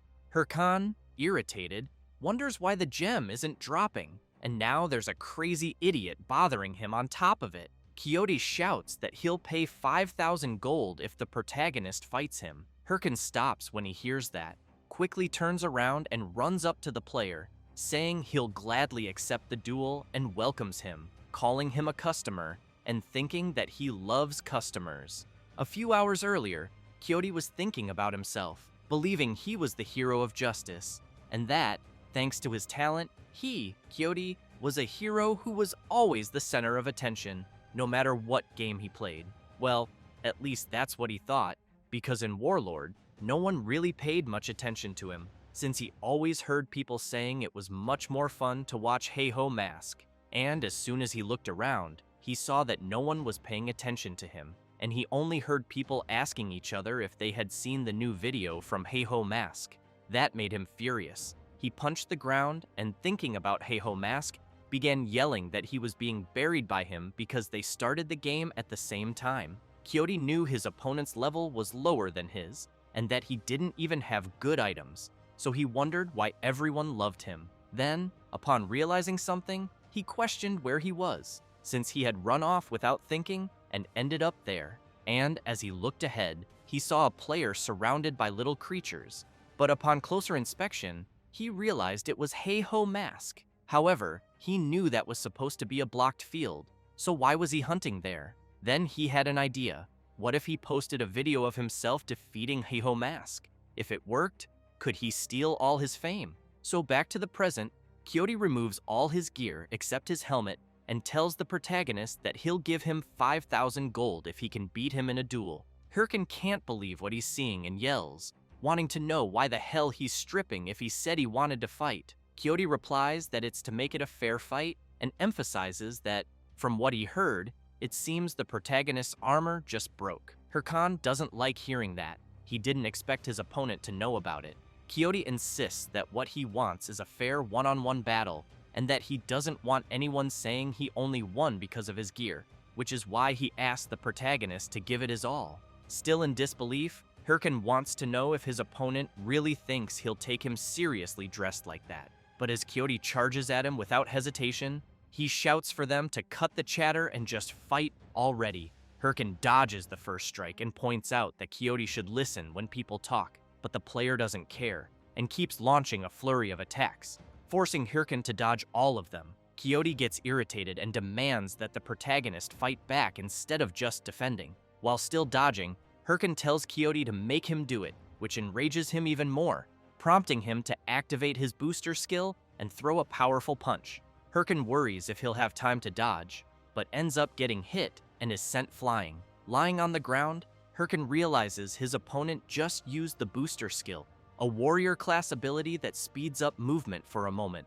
Watching Kyoto from a distance and seeing his aura, he reflects that, although he may look like an idiot, his level seems higher than his own, so he concludes that facing him head-on is a bad idea. Then he gets an idea. He gets up from the ground, and Kyoto comments that it looks like the protagonist is finally ready to face him. He tells him to go all out because he'll surpass his best. As he charges again, yelling that he's going to show everyone he's stronger than Heiho Mask, he activates his booster ability once more. But Hirkan throws dirt at Kyoto's eyes, and while he's distracted, the protagonist sweeps his legs out from under him, making him lose balance and tumble to the ground. Hirkan makes it clear to his opponent that if his strength stat is higher, he just needs to overcome it with his own skills. That said, he lands a powerful kick to Kyoto's face, followed by a strong uppercut, launching Kyoto hard into a tree.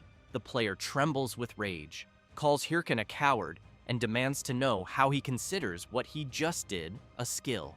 The protagonist responds that no one cares about that when fighting for their life. Hirkan laughs and makes it clear to Kyoto that he lost because he'd rather stick to his pride than focus on winning. Then, he activates his skin grafting skill, Armored Monkey Hide, and the system immediately notifies that the protagonist has been strengthened with the Armored Monkey's attributes.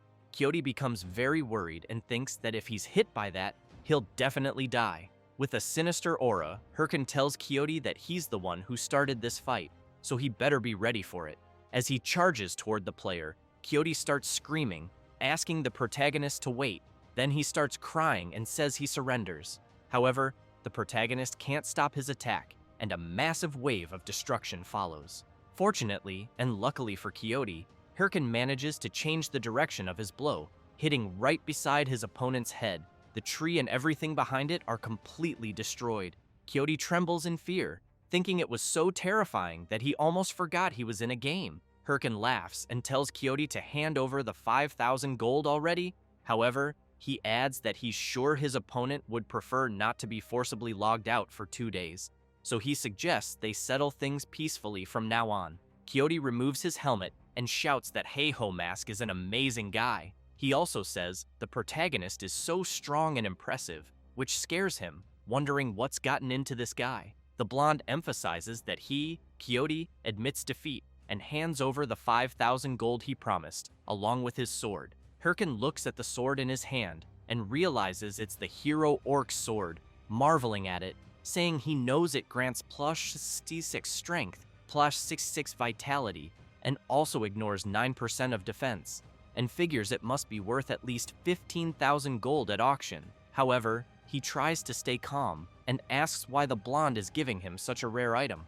Quixote smiles and asks the protagonist to consider it a token of his gratitude. He then explains that he had been blinded by popularity all this time and didn't work hard to actually get stronger, and that Hirkan made him realize that. With that, he strikes a ridiculous pose and asks the protagonist to please accept it, emphasizing that he's truly worthy of becoming his brother. Hirkan is dumbfounded by the scene before him and wonders if that's really the reason he gave him the sword. But he also knows that while Quixote may seem like an idiot, he might have a cool side. Still, he kicks the blonde and asks if that's what he thought he was going to say, then tells him to go to hell and fuck off. He then tells his summons to get him. Later, Quixote is left with a swollen face after getting thoroughly beaten. He tries to explain again, saying his full name is Don Quixote, and that he'll return when he becomes worthy of being the protagonist's brother. As Hirkan walks off with his summons, Quixote continues shouting that he'll be looking forward to the day they meet again. The protagonist smiles and comments that it looks like Quixote is having fun with the game. Then, changing the subject, he starts laughing like a madman while looking at his new sword and says that now that he's got it, he won't need to hunt armored monkeys anymore. He reflects that now he should be ready to take on the next quest, but suddenly turns with a calm expression and asks his summons if maybe he should just hunt 100 more armored monkeys, because he feels like something really good will drop this time. All his summons hate the idea and start grabbing him, trying to stop him from going after that. After returning and handing in the requested items, NPC Ma Wung says it was 950 armored monkeys, 104 fang wolves, and 76 venomous lizards. He praises the protagonist, saying he did a great job, adds that the investigation is progressing well thanks to him, but wants to know what's with that expression on the protagonist's face. Hirkan gets embarrassed, apologizes, and says he was just thinking about how to spend the money he earned. Wung stands up and says that since the next quest will be especially dangerous, he points to the map and explains that near the mountain peak, a warrior bear has appeared. He adds that warrior bears are about 4 meters tall and are equipped with armor like human warriors. So he emphasizes that if the protagonist can find out where they're getting their weapons from, it would greatly help in discovering the identity of the corrupted one. Hirkan stands up from the chair and comments that, in other words, Wung wants him to defeat them and bring back one of their weapons. The NPC asks if the protagonist thinks he'll be okay going alone, since even guards have trouble dealing with them solo, and suggests he should look for someone else. But Hirkan makes it clear he'll be fine, and already knows how to handle warrior bears.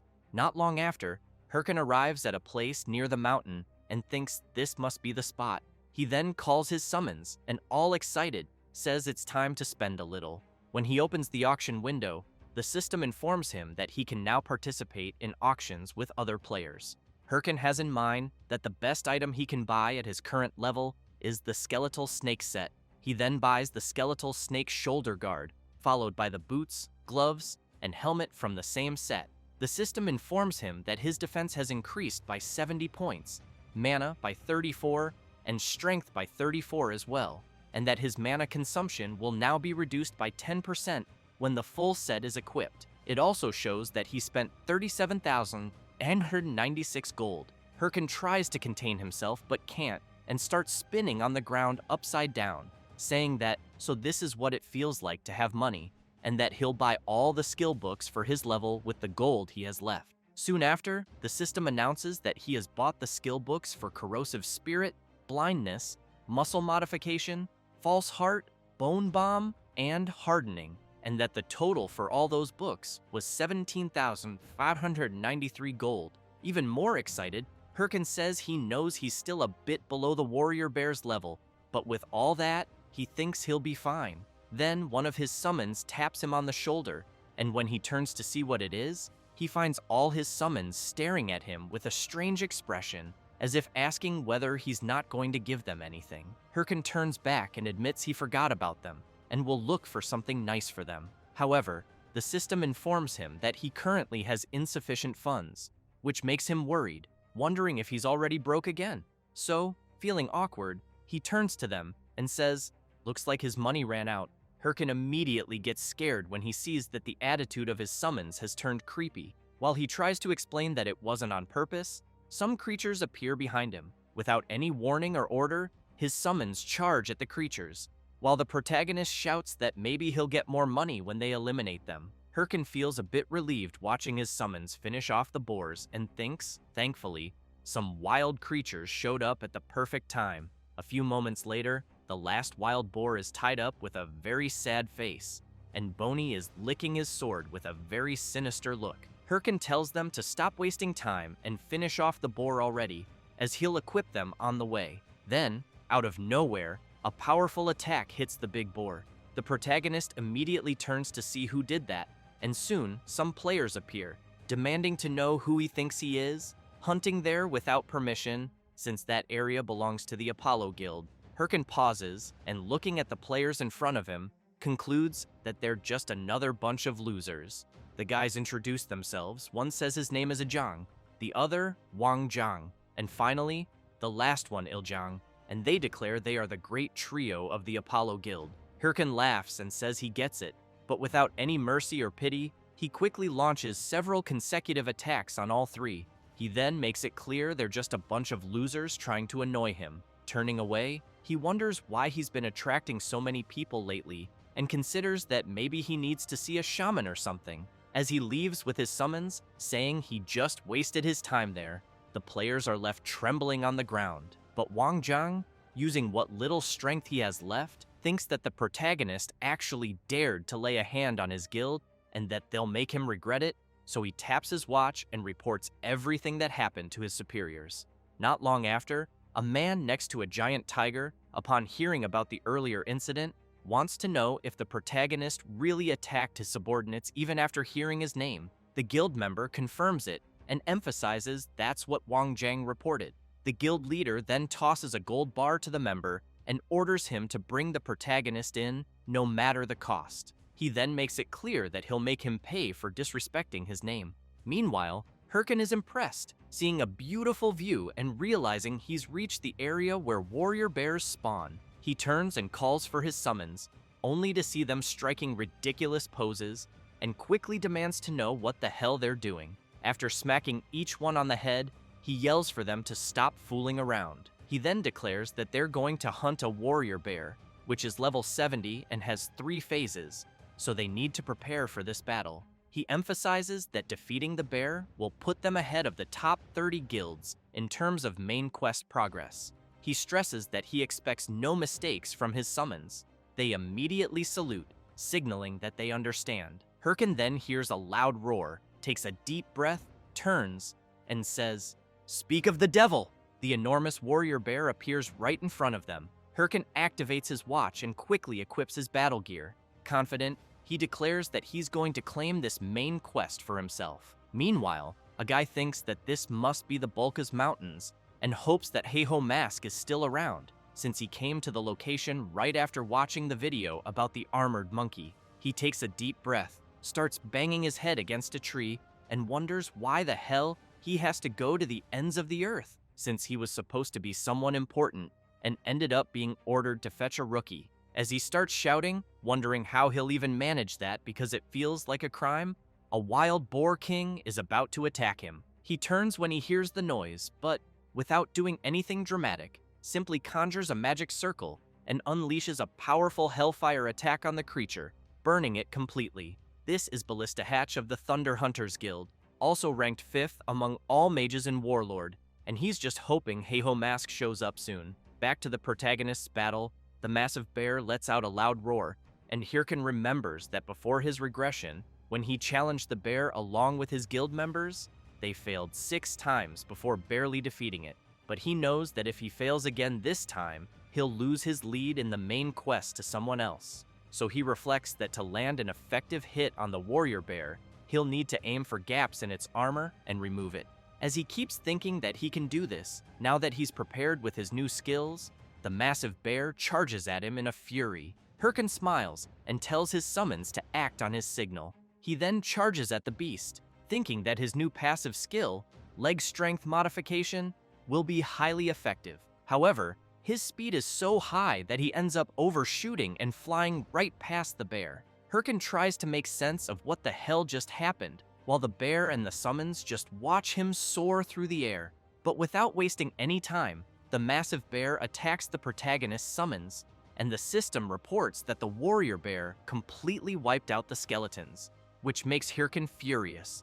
The protagonist looks into his leg strength modification skill, which boosts leg power, allowing faster and stronger movement. He gets even more enraged and yells that there's a limit to fast and strong. He then spots a nearby rock, heads toward it, and once again uses his acceleration, charging full force at the warrior bear. But he's so fast that he crashes straight into the bear, which is left wondering what the hell this crazy human is trying to do. Meanwhile, Hirkin marvels at the creature's fur. It's really soft, but he's quickly struck and thrown hard into a rock.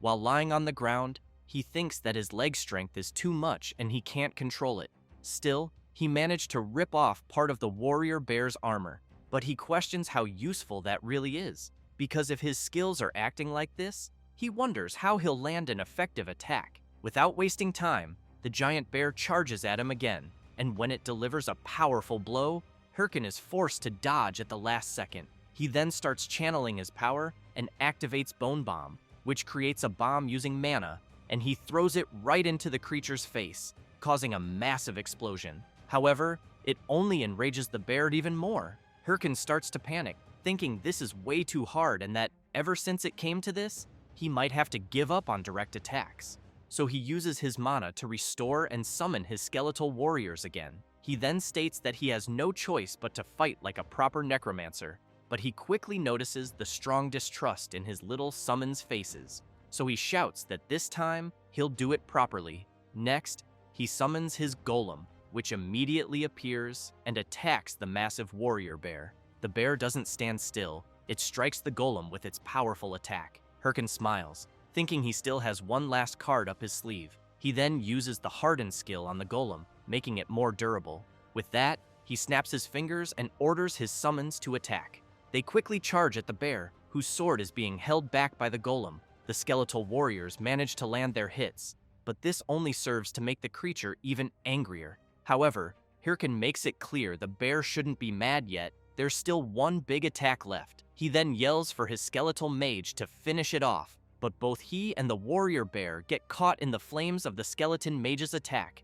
Hirkin can't believe he got hit too, so he turns furiously and shouts, calling his summon an idiot and saying it was supposed to wait until he got out of the way.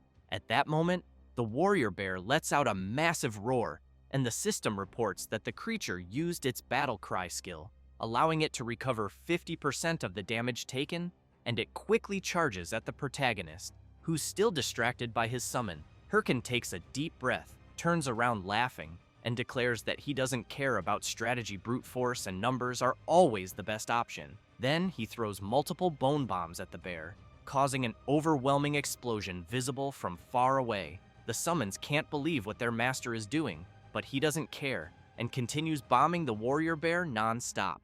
Time passes. On top of the fallen creature, the system reports that he defeated the warrior bear and that the protagonist's experience increased. He also received 104 gold. Thus, the NPC Wung's judgment quest was completed. Hirkin looks at his trembling hand and thinks that the warrior bear was the one his entire guild struggled against before his regression. He then clenches his fist tightly, thinking that now he managed to defeat it alone, and that means he wasn't wrong after all. So he walks over to his summons and tells them they did a great job, and that now he can return to the NPC guard and proceed with the next quest. And, striking a ridiculous pose, he shouts that the extermination of the warrior bear is complete. But when he sees his summons talking among themselves, saying that he did it without fighting properly, Hirkin goes absolutely nuts and yells at them to shut up. Meanwhile, at the tavern in the western base of Bulkus, while a few warriors are laughing, the mage Ballista is sitting alone in the corner. He takes a deep breath and, on the verge of losing his sanity, thinks about how he still hasn't found Ha-Ho Mask. He also reflects that he's been combing the mountains for days, and the guy is nowhere to be found. To make things worse, Ha-Ho Mask's video has gone viral, which means the Bulka's Mountains will probably be crowded soon, making his mission even harder. He starts banging his head on the table and concludes that if he returns without the protagonist, Lady Syl will kill him. He then questions whether it's not a bit absurd for his lady to ask him to search an entire mountain alone looking for one man. The mage gets frustrated and curses the Thunder Hunters Guild, not noticing his watch making noise. Then he realizes he's in a call with Syl. He quickly jumps from his seat, trembling, and tries to apologize, saying that's not what he meant. But she replies that he's working hard, which makes him a little uneasy. Syl says she thinks the task she gave him was unreasonable after all. He's searching an entire mountain on his own, and that she understands how hard it must be, even for him. The mage is stunned by her words. He starts laughing, saying he's fine, that it's no problem at all, and asks if he can get back to the mission. Syl then tells him that she sent Hahui to help. Out of nowhere, an explosion goes off in the tavern, blasting a hole in the wall. As Hatch turns around startled, Syl makes it clear that the two will work together to find Ha-Ho Mask. Someone walks through the hole and yells at the mage, calling him an idiot. It's none other than the Princess of Thunder, Hahui of the Thunder Hunters Guild, who's furious and tells Hatch that it's his fault she had to come all the way there. Hatch is stunned, thinking she's one of the people who hate him. He screams that he hates this rotten world. Later, someone from above comments that Bulka seems to be getting pretty crowded and that even a village has formed. It's the protagonist, who also mentions that most players have probably realized this is now the main search area. He then takes off at full speed, leaping from tree to tree, thinking he has to hurry and reach NPC Wung, until he sees three guys coming his way, and upon closer look, notices their clothes resemble those of the three guys he saw earlier. So he wonders if they're there to get revenge for their friends. He closes his eyes and tells them to attack already because he doesn't have time, but he doesn't realize they run right past him without paying any attention. He turns around, confused, trying to understand. They just shout for help. Hirkin is puzzled, saying he didn't do anything, but doesn't notice something approaching. In a blink, the three guys are brutally attacked, and Hirkin's face gets scratched in the process. He turns to see what's going on and sees two people. It's Hahui, the Princess of Thunder, and the Mage Hatch. Upon noticing the emblem on their clothes, Hirkin realizes they're members of the Thunder Hunters Guild, but he's quickly startled by a sword pointed straight at him. Hahui demands to know if he's the guy called Ha-Ho Mask from the videos. Hirkin recalls that Hahui is the second in command of the Thunder Hunters and also a fanatic who would crawl through hell if Syl ordered it.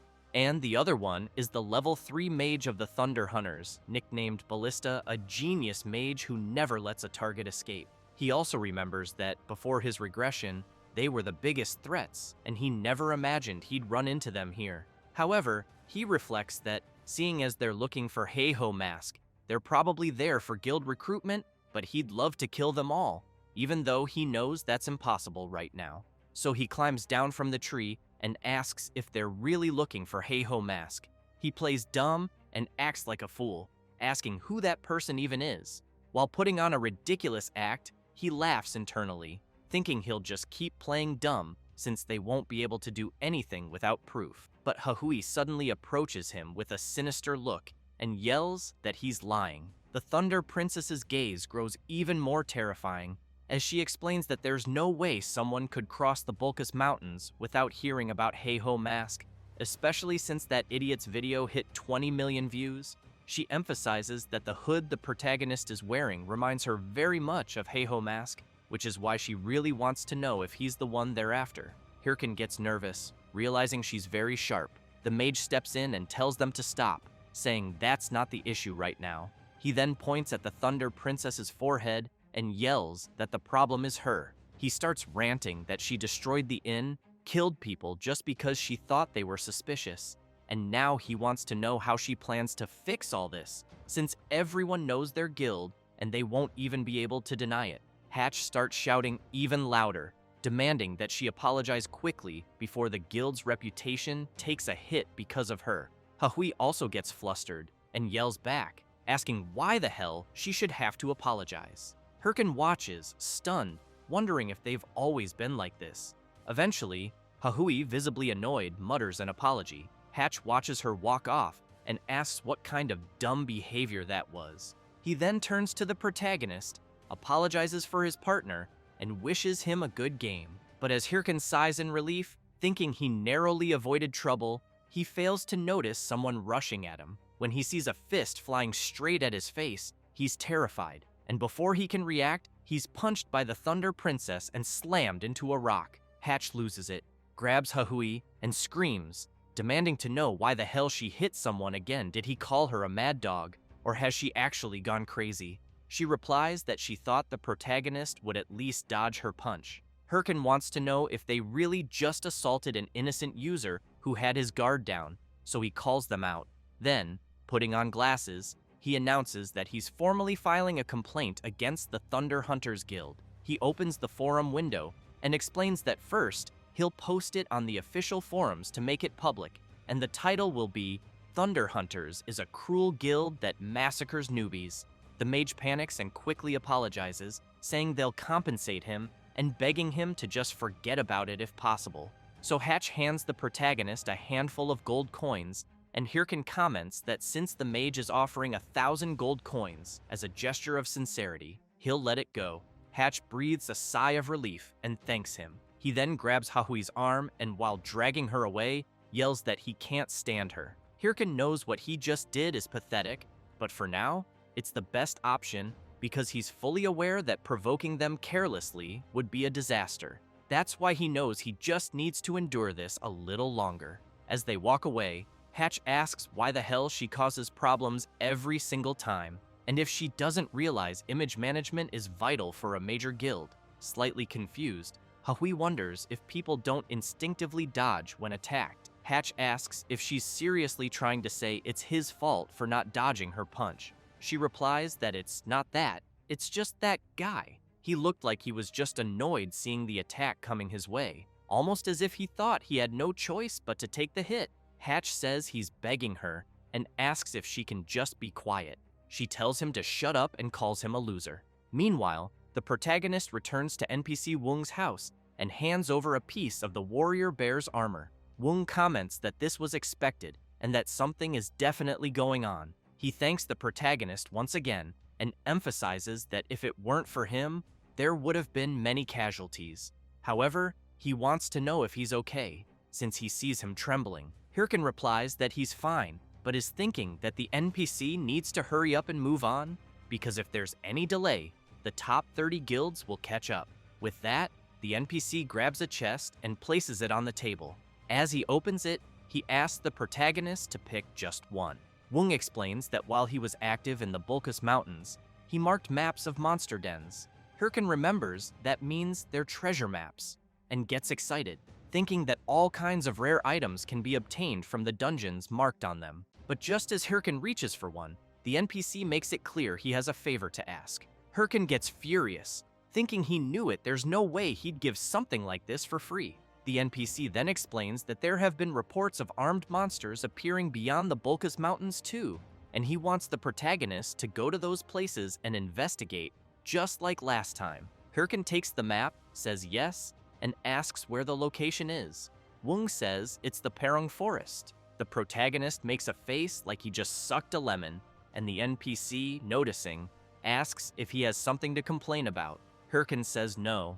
As he steps outside, he takes a deep breath and gets really annoyed, because he knows Perung Forest is a level 90 hunting zone, which means he'll need to level up separately on the way there. He then wonders if the perfect hunting ground right now is the Sura Canyon, since he knows there are level 75 demon worshippers there. But he gets excited and thinks that since he already defeated the warrior bear, a demon goat should be easy to hunt. However, as he walks a bit further, he gets really startled, and upon seeing Shev the Slayer ahead of him, wonders what the hell that guy is doing there. Shev, in turn, is surprised to see the protagonist. Meanwhile, Hatch is crying, calling Lady Syl through remote transmission. The mage says he can't work with such a barbaric person. Syl laughs and says it seems the two of them are struggling with the mission. Hatch tries to explain that it's not that he doesn't want to do it, but he heard that the Red Bulls Guild already took over the Sura Canyon, so he wants to know if they shouldn't start focusing on the main quest too. He then asks why they even have to beg a guy who doesn't want to join the Thunder Hunters Guild in the first place. Syl thinks for a moment. Then she orders them to stop tracking Heiho Mask and declares that the Thunder Hunters will now enter the main mission. Hatch starts crying even more from happiness and says that's just what he expected from Lady Syl. After the remote call ends, she leans back, smiles, and thinks that the strong are drawn to the strong. And for that reason, she wants to see how long Heiho Mask can keep running. Before the MC met Shev, the Slayer, he was already in the Purung field and encountered his first level 75 creature. However, he eliminated it without much difficulty. His summons were not idle either and kept attacking. As a result, the MC managed to advance 2 levels. He became excited and remarked that he had finally reached level 62 and that everything was going well. While talking to his summons about leveling up a bit more before heading straight to the Purung Forest, some players were watching him from afar. Soon, they were all amazed to discover that the MC was the Heiho Mask. It didn't take long before several of them surrounded Hirkan, hugging and kissing him. As he heard players say they loved seeing him there, he began to get furious. He quickly ran off and called his summons to get out of there. While running, he wondered why this was happening. What made it possible was the success of his video against the furious warrior bear, which became a real jackpot. However, he knew this wasn't entirely good, since people began following him all the time. Because of that, he could barely hunt, as many people were always surrounding him. So, he called his summons and said they would change plans.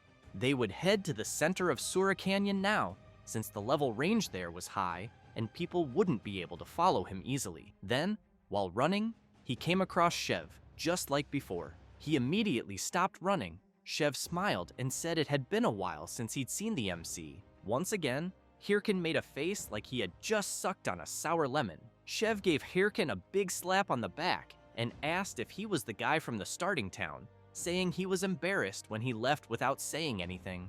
But he also commented that the MC's leveling speed was impressive, since he wouldn't have imagined that someone who had been in the starting town just a few months ago would now be hunting in Sura Canyon. A bit tired from all the running, Hirkan asked about Shev, as he knew Sura Canyon wasn't the kind of hunting ground a ranker like him would normally visit.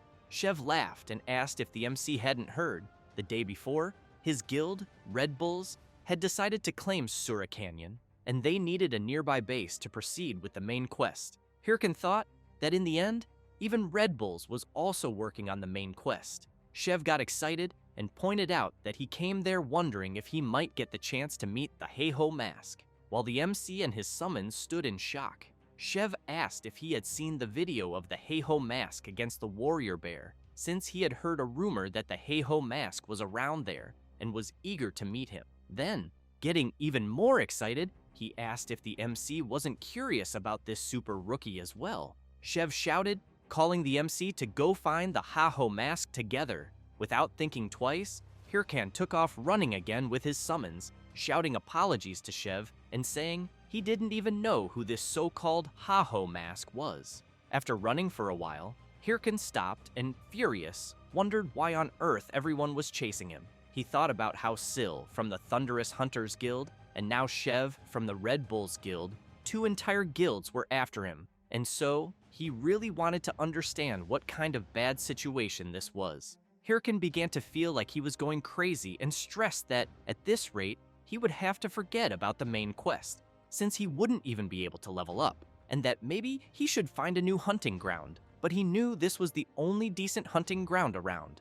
Then, he remembered some maps he got from Mr. Wung. As soon as he grabbed one, he said he was sure there was a rare dungeon somewhere around there. It didn't take long before he saw that dungeon marked on the map. Upon reaching a waterfall, he thought that rare dungeons were usually hidden in hard-to-reach places, and that although it wouldn't be easy to get something great, you had to take big risks. So, taking a deep breath, he jumped into the lake with his summons. The system quickly informs him that breathing is restricted underwater and that the available time will only be 20 seconds. Hirkan thinks that if the map he got from Mr. Wong is correct, there must definitely be a secret dungeon around there. As he keeps swimming and his breathing time decreases, he also knows that the question is whether he will make it in time until he finds the place. With only a few seconds left before his time runs out, he thinks it's quite far and fears he won't make it. With just 1 second remaining, Hirkan believes it's just a little further. He manages to reach it and bursts out of the water. The system informs him that he has entered the dungeon and that the MC has obtained the title of the one who discovered the secret, as well as the title of Dungeon Explorer. Hirkan is impressed by the place around him. As soon as he emerges from the water, he comments that it was just as he thought. If people are the problem, just hunt where they aren't. As they walk through the dungeon, Hirkan wonders what kind of monsters will appear there, and since it's a secret dungeon, whether there must be some strong monsters. Then he hears a strange noise. A creature appears, its eyes glowing intensely. The MC is a bit startled, but upon looking closely at the creature in front of him, he is left stunned, unable to believe what it could be. The two stare at each other for a while, until Hirkan becomes furious and shouts, wanting to know if the creature is messing with him and whether, by any chance, it wants him to defeat it. However, he is surprised to see the creature emitting fire from its body. Hirkan wonders if this dungeon is the kind of place where elemental-type monsters appear, knowing they are among the rarest monster types in Warlord. That's because the items they drop are materials for attribute gear and are incredibly popular. Thus, he gets quite excited and comments that, in other words, this means he can make a fortune just by hunting them. The little creature, in turn, is shocked by the expression on the MC's face. Without a second thought, Hirkan orders his summons to eliminate all elemental-type monsters. The little creature, terrified, lets out a loud sound. Immediately after, a tremor begins to shake the area. Hirkan grows worried, wondering what it could be. Then, a massive level 70 fire salamander appears to protect its little creature. The MC can't believe that this monster has shown up here. The salamander wastes no time and begins channeling its flames, quickly firing them toward the MC, forcing him to run to avoid being hit. Hirkan observes the salamander's fiery attack and is surprised, as he didn't expect such an opening move. He gets up and thinks he has no choice, knowing things will get troublesome if this keeps up.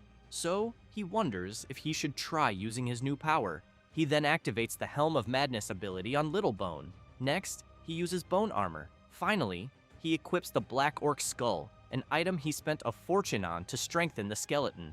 Thus, he completes the summoning of the Skeleton Knight, which terrifies both the huge salamander and the little creature as it approaches. The Skeleton Knight points its sword and in the blink of an eye, completely slices the fire salamander apart. Hirkan is thrilled and thinks that the Skeleton Knight is ready for battle. Thus, it does not take long for a horde of wild salamanders to appear. Hirkan knows he will have to fight them. They begin preparing their flaming attacks, and the MC only smiles, thinking that it will be the perfect test. Then he shouts for the Skeleton Knight to attack immediately. Without much difficulty, his summon easily slices all the salamanders. With their elimination, the system announces that the MC has defeated some salamanders and gained experience points. However, he keeps watching the Skeleton Knight showing off to the other summons, but he does not care and shouts saying that hunting on auto is really very good, since he has in mind that he has improved a skeleton and it can hunt alone automatically. Besides, the salamander essence is worth more than he expected, and it will be more than enough to offset the cost of the upgrade. Therefore, he comments that he just needs to keep going until he upgrades all the skeletons. Then he shouts to his summons that they will continue until they kill the boss, so they can go to the Parung Forest. However, an hour later, the MC is furious, thinking that he already knew something like this would happen, since the system is warning him that he has discovered the instant dungeon of the throne room. Hirkan, intrigued by the instant dungeon, comments that there is no way to know what is inside and that it is not like he can return once he enters it. Then he thinks that he will not be able to play for 2 days if he enters the dungeon and fails, since he has in mind that this is more than enough time for the Thunderous Hunters and for the Red Bulls to get ahead of him in the main quest. However, he also knows that it is not like he has another place to go around there, and that apparently he will not have a choice. Therefore, he decides to enter, and after passing through the entrance, he makes it clear to his summons that he can only depend on luck. As soon as he walks a little inside the instant dungeon, the system warns him that he has already reached the throne room. And while they continue walking through the place, he notices that there are many statues of knights and thinks that it seems like it was meant to be an abandoned temple.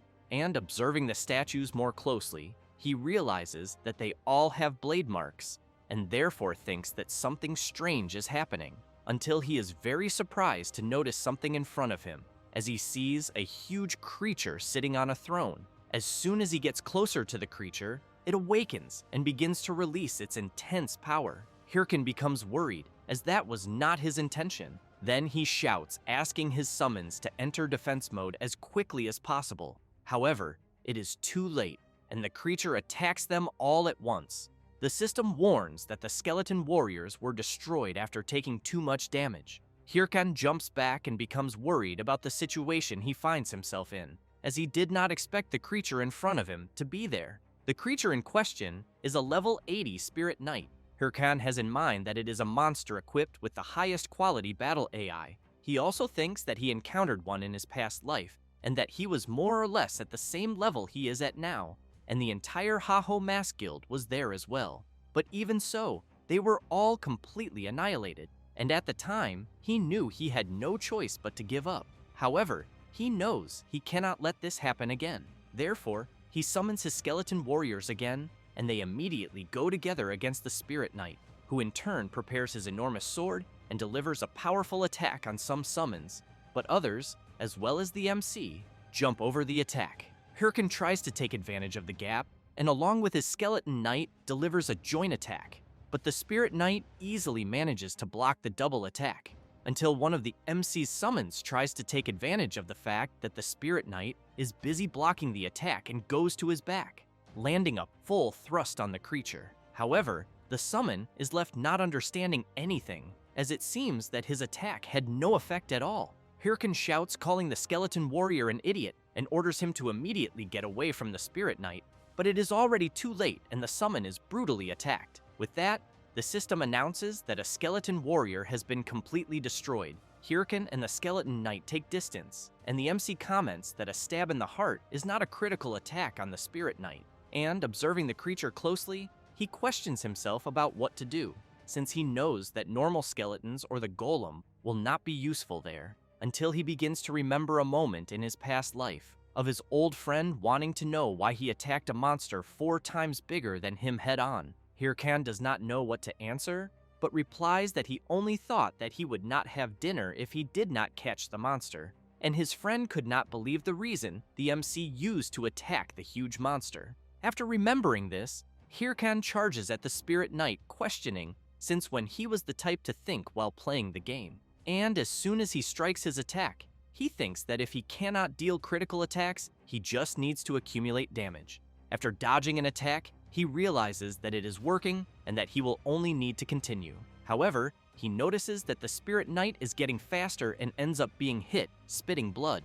Then, he stands still for a brief moment, and soon after, while holding the Spirit Knight's sword, he laughs and says it was just acting. Thus, the skeleton knight appears behind the Spirit Knight, and with his attack cuts off the arm of the knight that was holding the sword. The skeleton knight jumps close to his master, and while Hirkan observes the Spirit Knight, he makes it clear to his summon that they will not have dinner if they do not defeat the opponent. Meanwhile, in the village of Sura Canyon, Shev and Yell are walking through the village, and he comments that apparently the place is doing better than expected. Yell replies that it is obvious, since the Red Bulls Guild is in charge of the area, and that they secured a good supply route to ensure nothing is missing. Until suddenly, Shev starts laughing, and all excited comments that then he thinks maybe the Ha-Ho mask could appear there. Hearing this makes Yell furious, and unable to believe what the idiot of her friend is saying. Thus, she emphasizes that he has been going crazy about this Ha-Ho mask, and that she just does not understand it, since all this person did was hunt some low-level monsters. Shev makes it clear that the monsters may even be low-level for them, but for the Ha-Ho mask, the monsters are high-level, since in the game they are in, where the person can feel pain, there are only two types of people who dare to challenge monsters stronger than themselves. That said, he becomes serious and says that they are either crazy or they are born warriors. And thinking about the Haho mask, he stresses that he is both types. Back to the fight between the MC and the Spirit Knight. The place where the creature had its arm cut begins to have a strange reaction, and it does not take long for a spiritual blade to be created in its place. Hirkan laughs and questions if the creature losing an arm means nothing, then calls it annoying. He then takes a deep breath and exhales, trying to stay calm. Thus, he charges at the Spirit Knight along with his summon. The creature prepares its attack and soon delivers a powerful slash, completely shattering the ground and forcing the MC and his summon to jump back. Hirkan jumps onto a rock and comments that apparently his opponent is really trying to bury him alive, but he does not care, and together with his summon, he keeps jumping from rock to rock, and they go against the creature. The MC delivers a powerful slash from one side and the Skeleton Knight from the other. Then both start running around the Spirit Knight, striking several consecutive blows. Hirkan gets excited when he realizes that it is working, and that they only need to accumulate a little more damage the way they are doing, and thus they will be able to defeat the Spirit Knight. However, the creature begins to emit a strange power and then releases a wave of fire around itself, forcing the MC and his summon to retreat immediately. Hirkan is surprised, questioning if the Spirit Knight has become even stronger, who in turn leaps and strikes at the MC, who is frightened by the tremendous strength of the creature. Hirkan, while trying to withstand the attack, thinks that his opponent's attacks are completely different from before. Then he begins to get irritated with all of this and strikes the Spirit Knight. Next, he shouts, calling his summon to deliver the next blow together. However, he barely finishes saying this and is severely struck by a counterattack from the Spirit Knight, being thrown far away. While lying down, Hirkan thinks that he focused too much on controlling his summons and was careless with his defense. At that moment, the Spirit Knight advances to deliver his powerful attack, but something moves quickly. It is the MC's Skeleton Knight who steps in front of the attack to protect him. While Hirkan is surprised to see that his summon saved him, the system announces that the Skeleton Knight has been completely destroyed. Before vanishing, the summon looks back and gives an all-good sign to his master, and as soon as the Skeleton Knight disappears, Hirkan begins to tremble with rage and leaps toward the Spirit Knight using his Bone Bomb skill. The creature begins to be bombarded all over its body, but still manages to block the MC's assault. Hirkan tries to resist and thinks that just a little more is missing. Thus, more bone bombs surround the Spirit Knight, and a huge explosion happens. Hirkan thinks that he knows it is still not enough, as he needs to do this a few more times. However, the Spirit Knight bursts out of the smoke of the explosion and stands right in front of the MC, who is very frightened because he did not expect this. But he gives a smile and wants to know if the creature knew that Spirit-type monsters do not take much magic damage. But what he really wants to know is if his opponent thought he did not know that when he was using the Bone Bomb. Then, he says that he mixed some of the skeleton fragments into the previous bombs. Thus, he snaps his fingers and activates his ultimate summon, Skeleton Fragment skill, causing several summons to emerge, grabbing the Spirit Knight.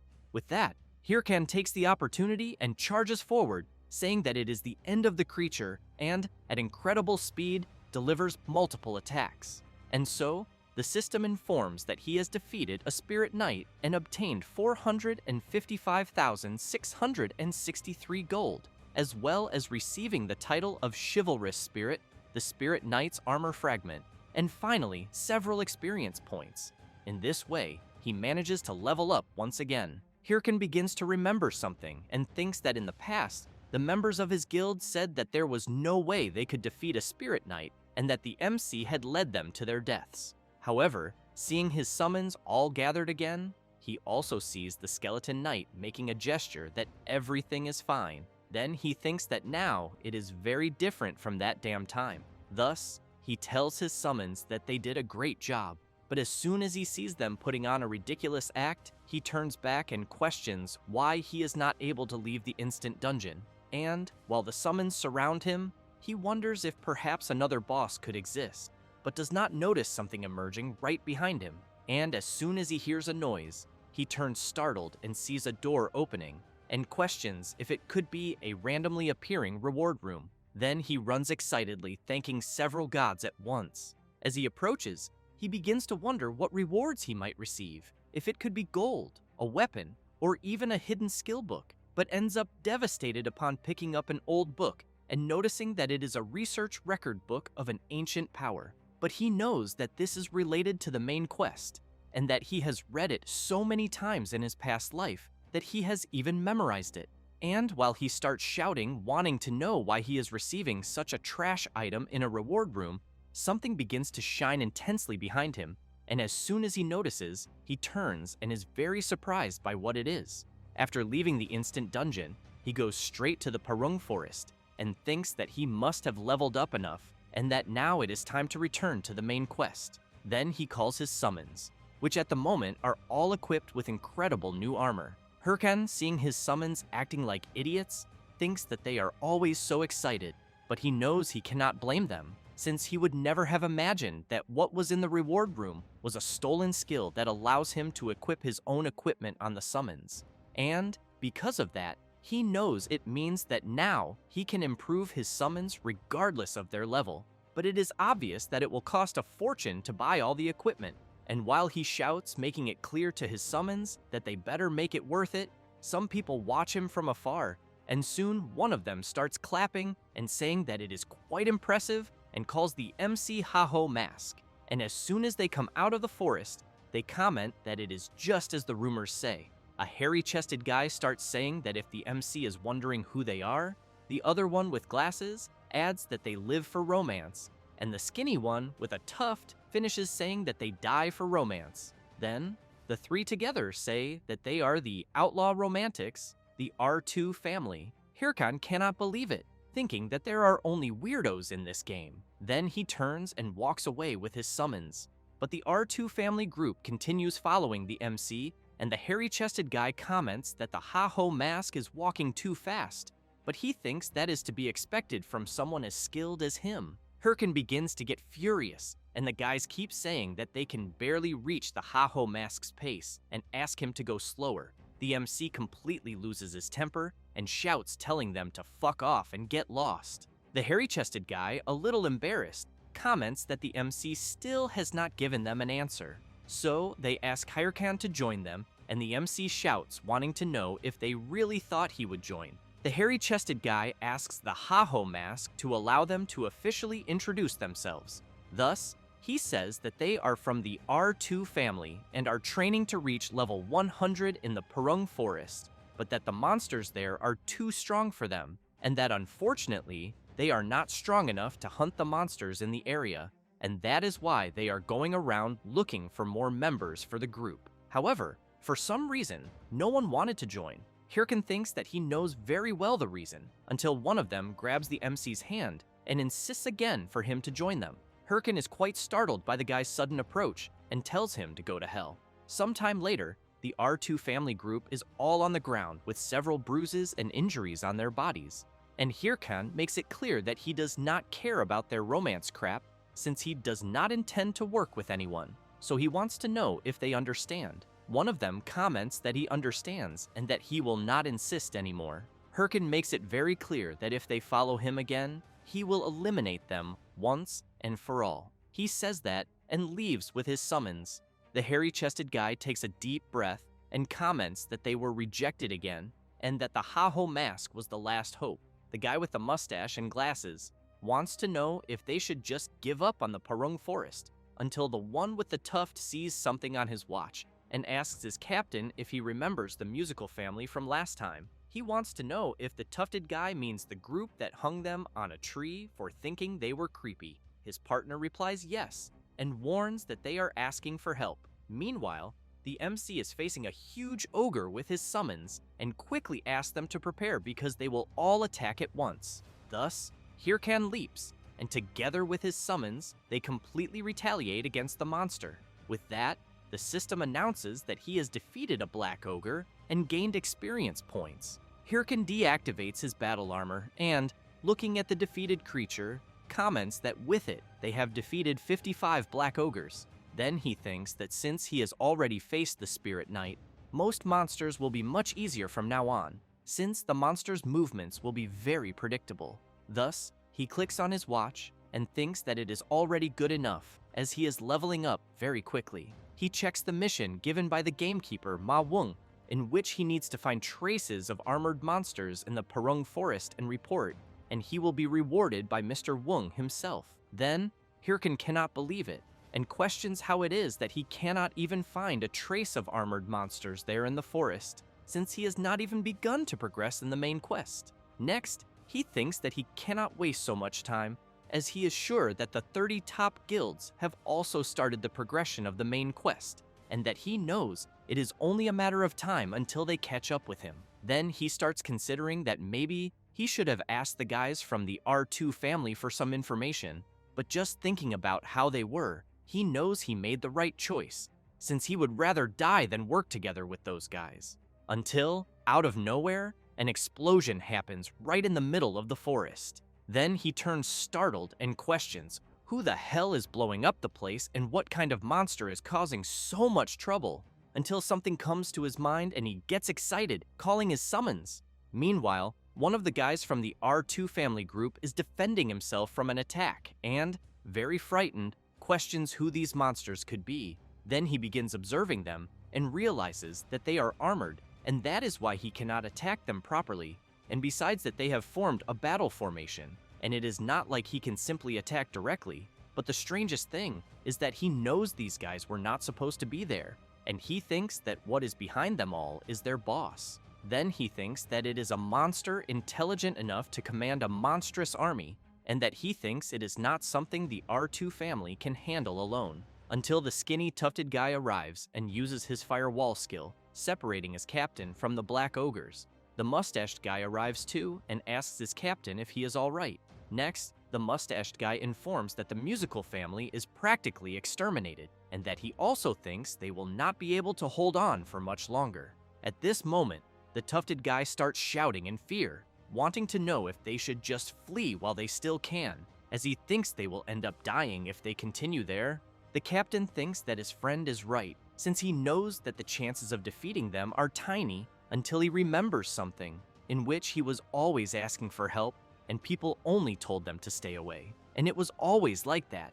Every time he asked for help, he never got anything in return. So in the end, it was always just the three of them. Thus, he takes a deep breath and orders his partners to use all the remaining mana to secure an escape route for the musical family. They do not understand this sudden request, but the captain turns and makes it clear that they know well what it is like to have people abandoning them all the time, especially when they need help. So he stresses that they must not abandon these people knowing that. Both the mustached guy and the skinny tufted guy are moved by their captain's determination. Next, the captain charges at the monsters, saying that he will hold them off, and that they will help the rest. Then, he starts delivering several attacks and finishes with a powerful charge strike to the black ogre's belly. He begins to get excited, thinking that it is working and that he just needs to keep up the pace. However, it does not take long before he receives a counterattack and is thrown hard to the ground. While lying down,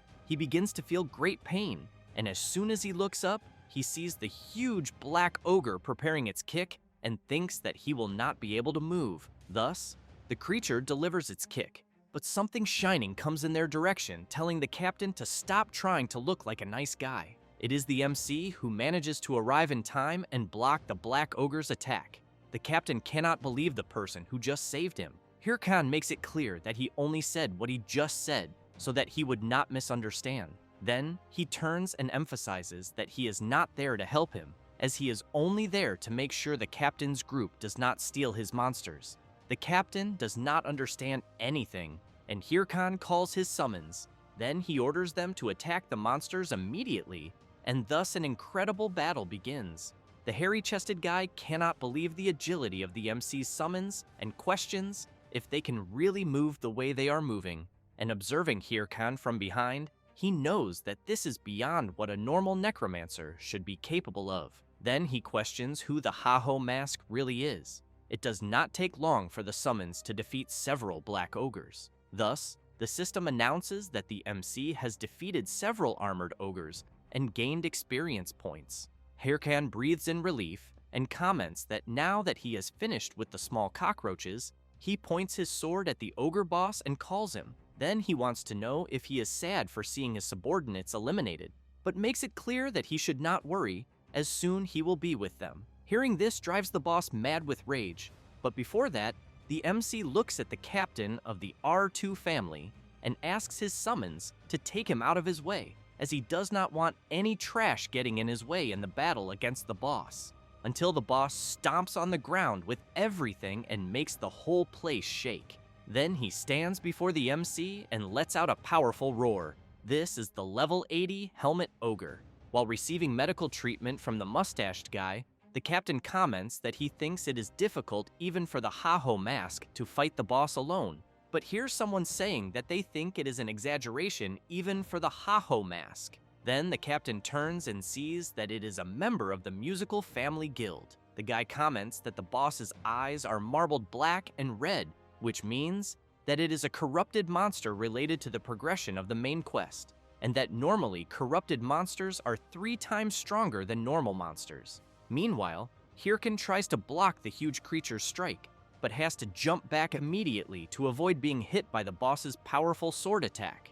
The MC thinks that he is very resilient, and also that he seems better than his summons, until the guy from the musical family group shouts warning the MC that he must not get too close to the boss, who in turn begins to release his terrible corrupted aura and charges full force at the MC. The guy from the musical guild is worried, commenting that he thinks not even the Ha-Ho mask will withstand this. However, Hirkan takes his sword and while channeling power into it, laughs and wants to know why the boss does not try to block his attack. Thus, he delivers his powerful strike that opens a huge hole in the middle of the Helmet Ogre, who soon falls hard to the ground, completely defeated. Both the R2 group and the guy from the musical guild are stunned, unable to believe what they have just seen. With that, the system announces to the MC that he has defeated a Helmet Ogre and that he obtained gold, experience points, and leveled up. Hirkan deactivates his battle armor and comments that it was much easier than he imagined.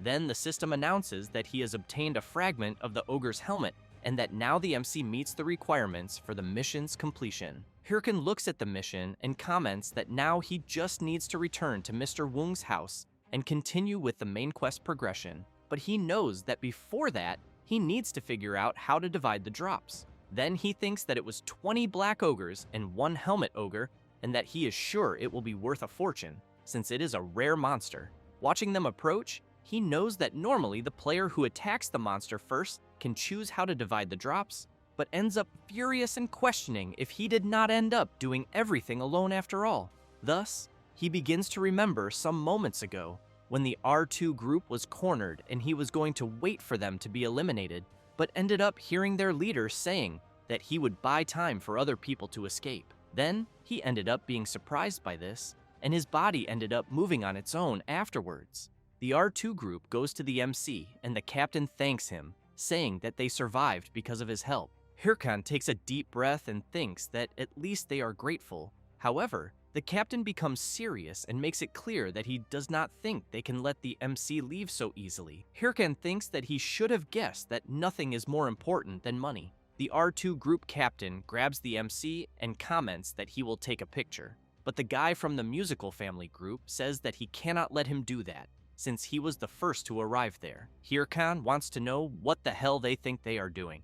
The captain replies that they are trying to take pictures with him as proof that they were there during the attack, but Hirkan wants to know if they will not want to split the drops. This leaves the captain a little thoughtful, and then he asks the guy from the musical group if they will need any drop. He was about to answer yes, but the captain slaps his shoulder hard and with a sinister aura comments that he is sure he will not mind leaving the drops behind when they were all saved by the Ha-Ho mask. Embarrassed, he replies no, and that the MC can take everything. Thus, the R2 group captain gives Hirkan a thumbs up and says that he can take it all. Hirkan does not understand anything and thinks that he would ask himself what the hell romance means to these guys. With that, some time passes, and in the middle of the Perung forest, the MC and his summons keep running back to Mr. Wung's house. Hirkan keeps thinking about their request for him to join the guild, and that the captain had said that he was sure they would not go far, but that with his skills, they would always be there to help him whenever he needed. Thus, Hirkin concludes that although they seemed like idiots, he thinks he is sure that the game would be fun with them, but he also knows that if he did that, he would never become the best version of himself. Then he smiles and reflects that he should be against the top 30 guilds. After thinking about this, he calls his summons to speed up the pace and all excited shouts that they will soon finish the mission and move on to the next. Meanwhile, elsewhere, a huge warrior bear is being defeated, and on top of its body is Syl, the leader of the Thunderous Hunters Guild. The members, seeing her wielding the sword, start shouting that she is amazing, until Hatch and Hahui appear running and calling her. Hahui comments that her master was amazing as always, and that they were such elegant moves. Syl wants to know what the problem is. Hatch says that he has 2 new pieces of information to report, and that the first is that 2 of the top 30 guilds have started a war, and that the guilds involved are the Triple Wing Guild and the Big Smile Guild, in which it all started when Burke, an officer of Big Smile, started a fight with a member of the Triple Wing Guild when they met during an attack, and that since then, the 2 guilds have been investing an enormous amount of resources in the war, but that the Big Smile Guild especially has been the most affected.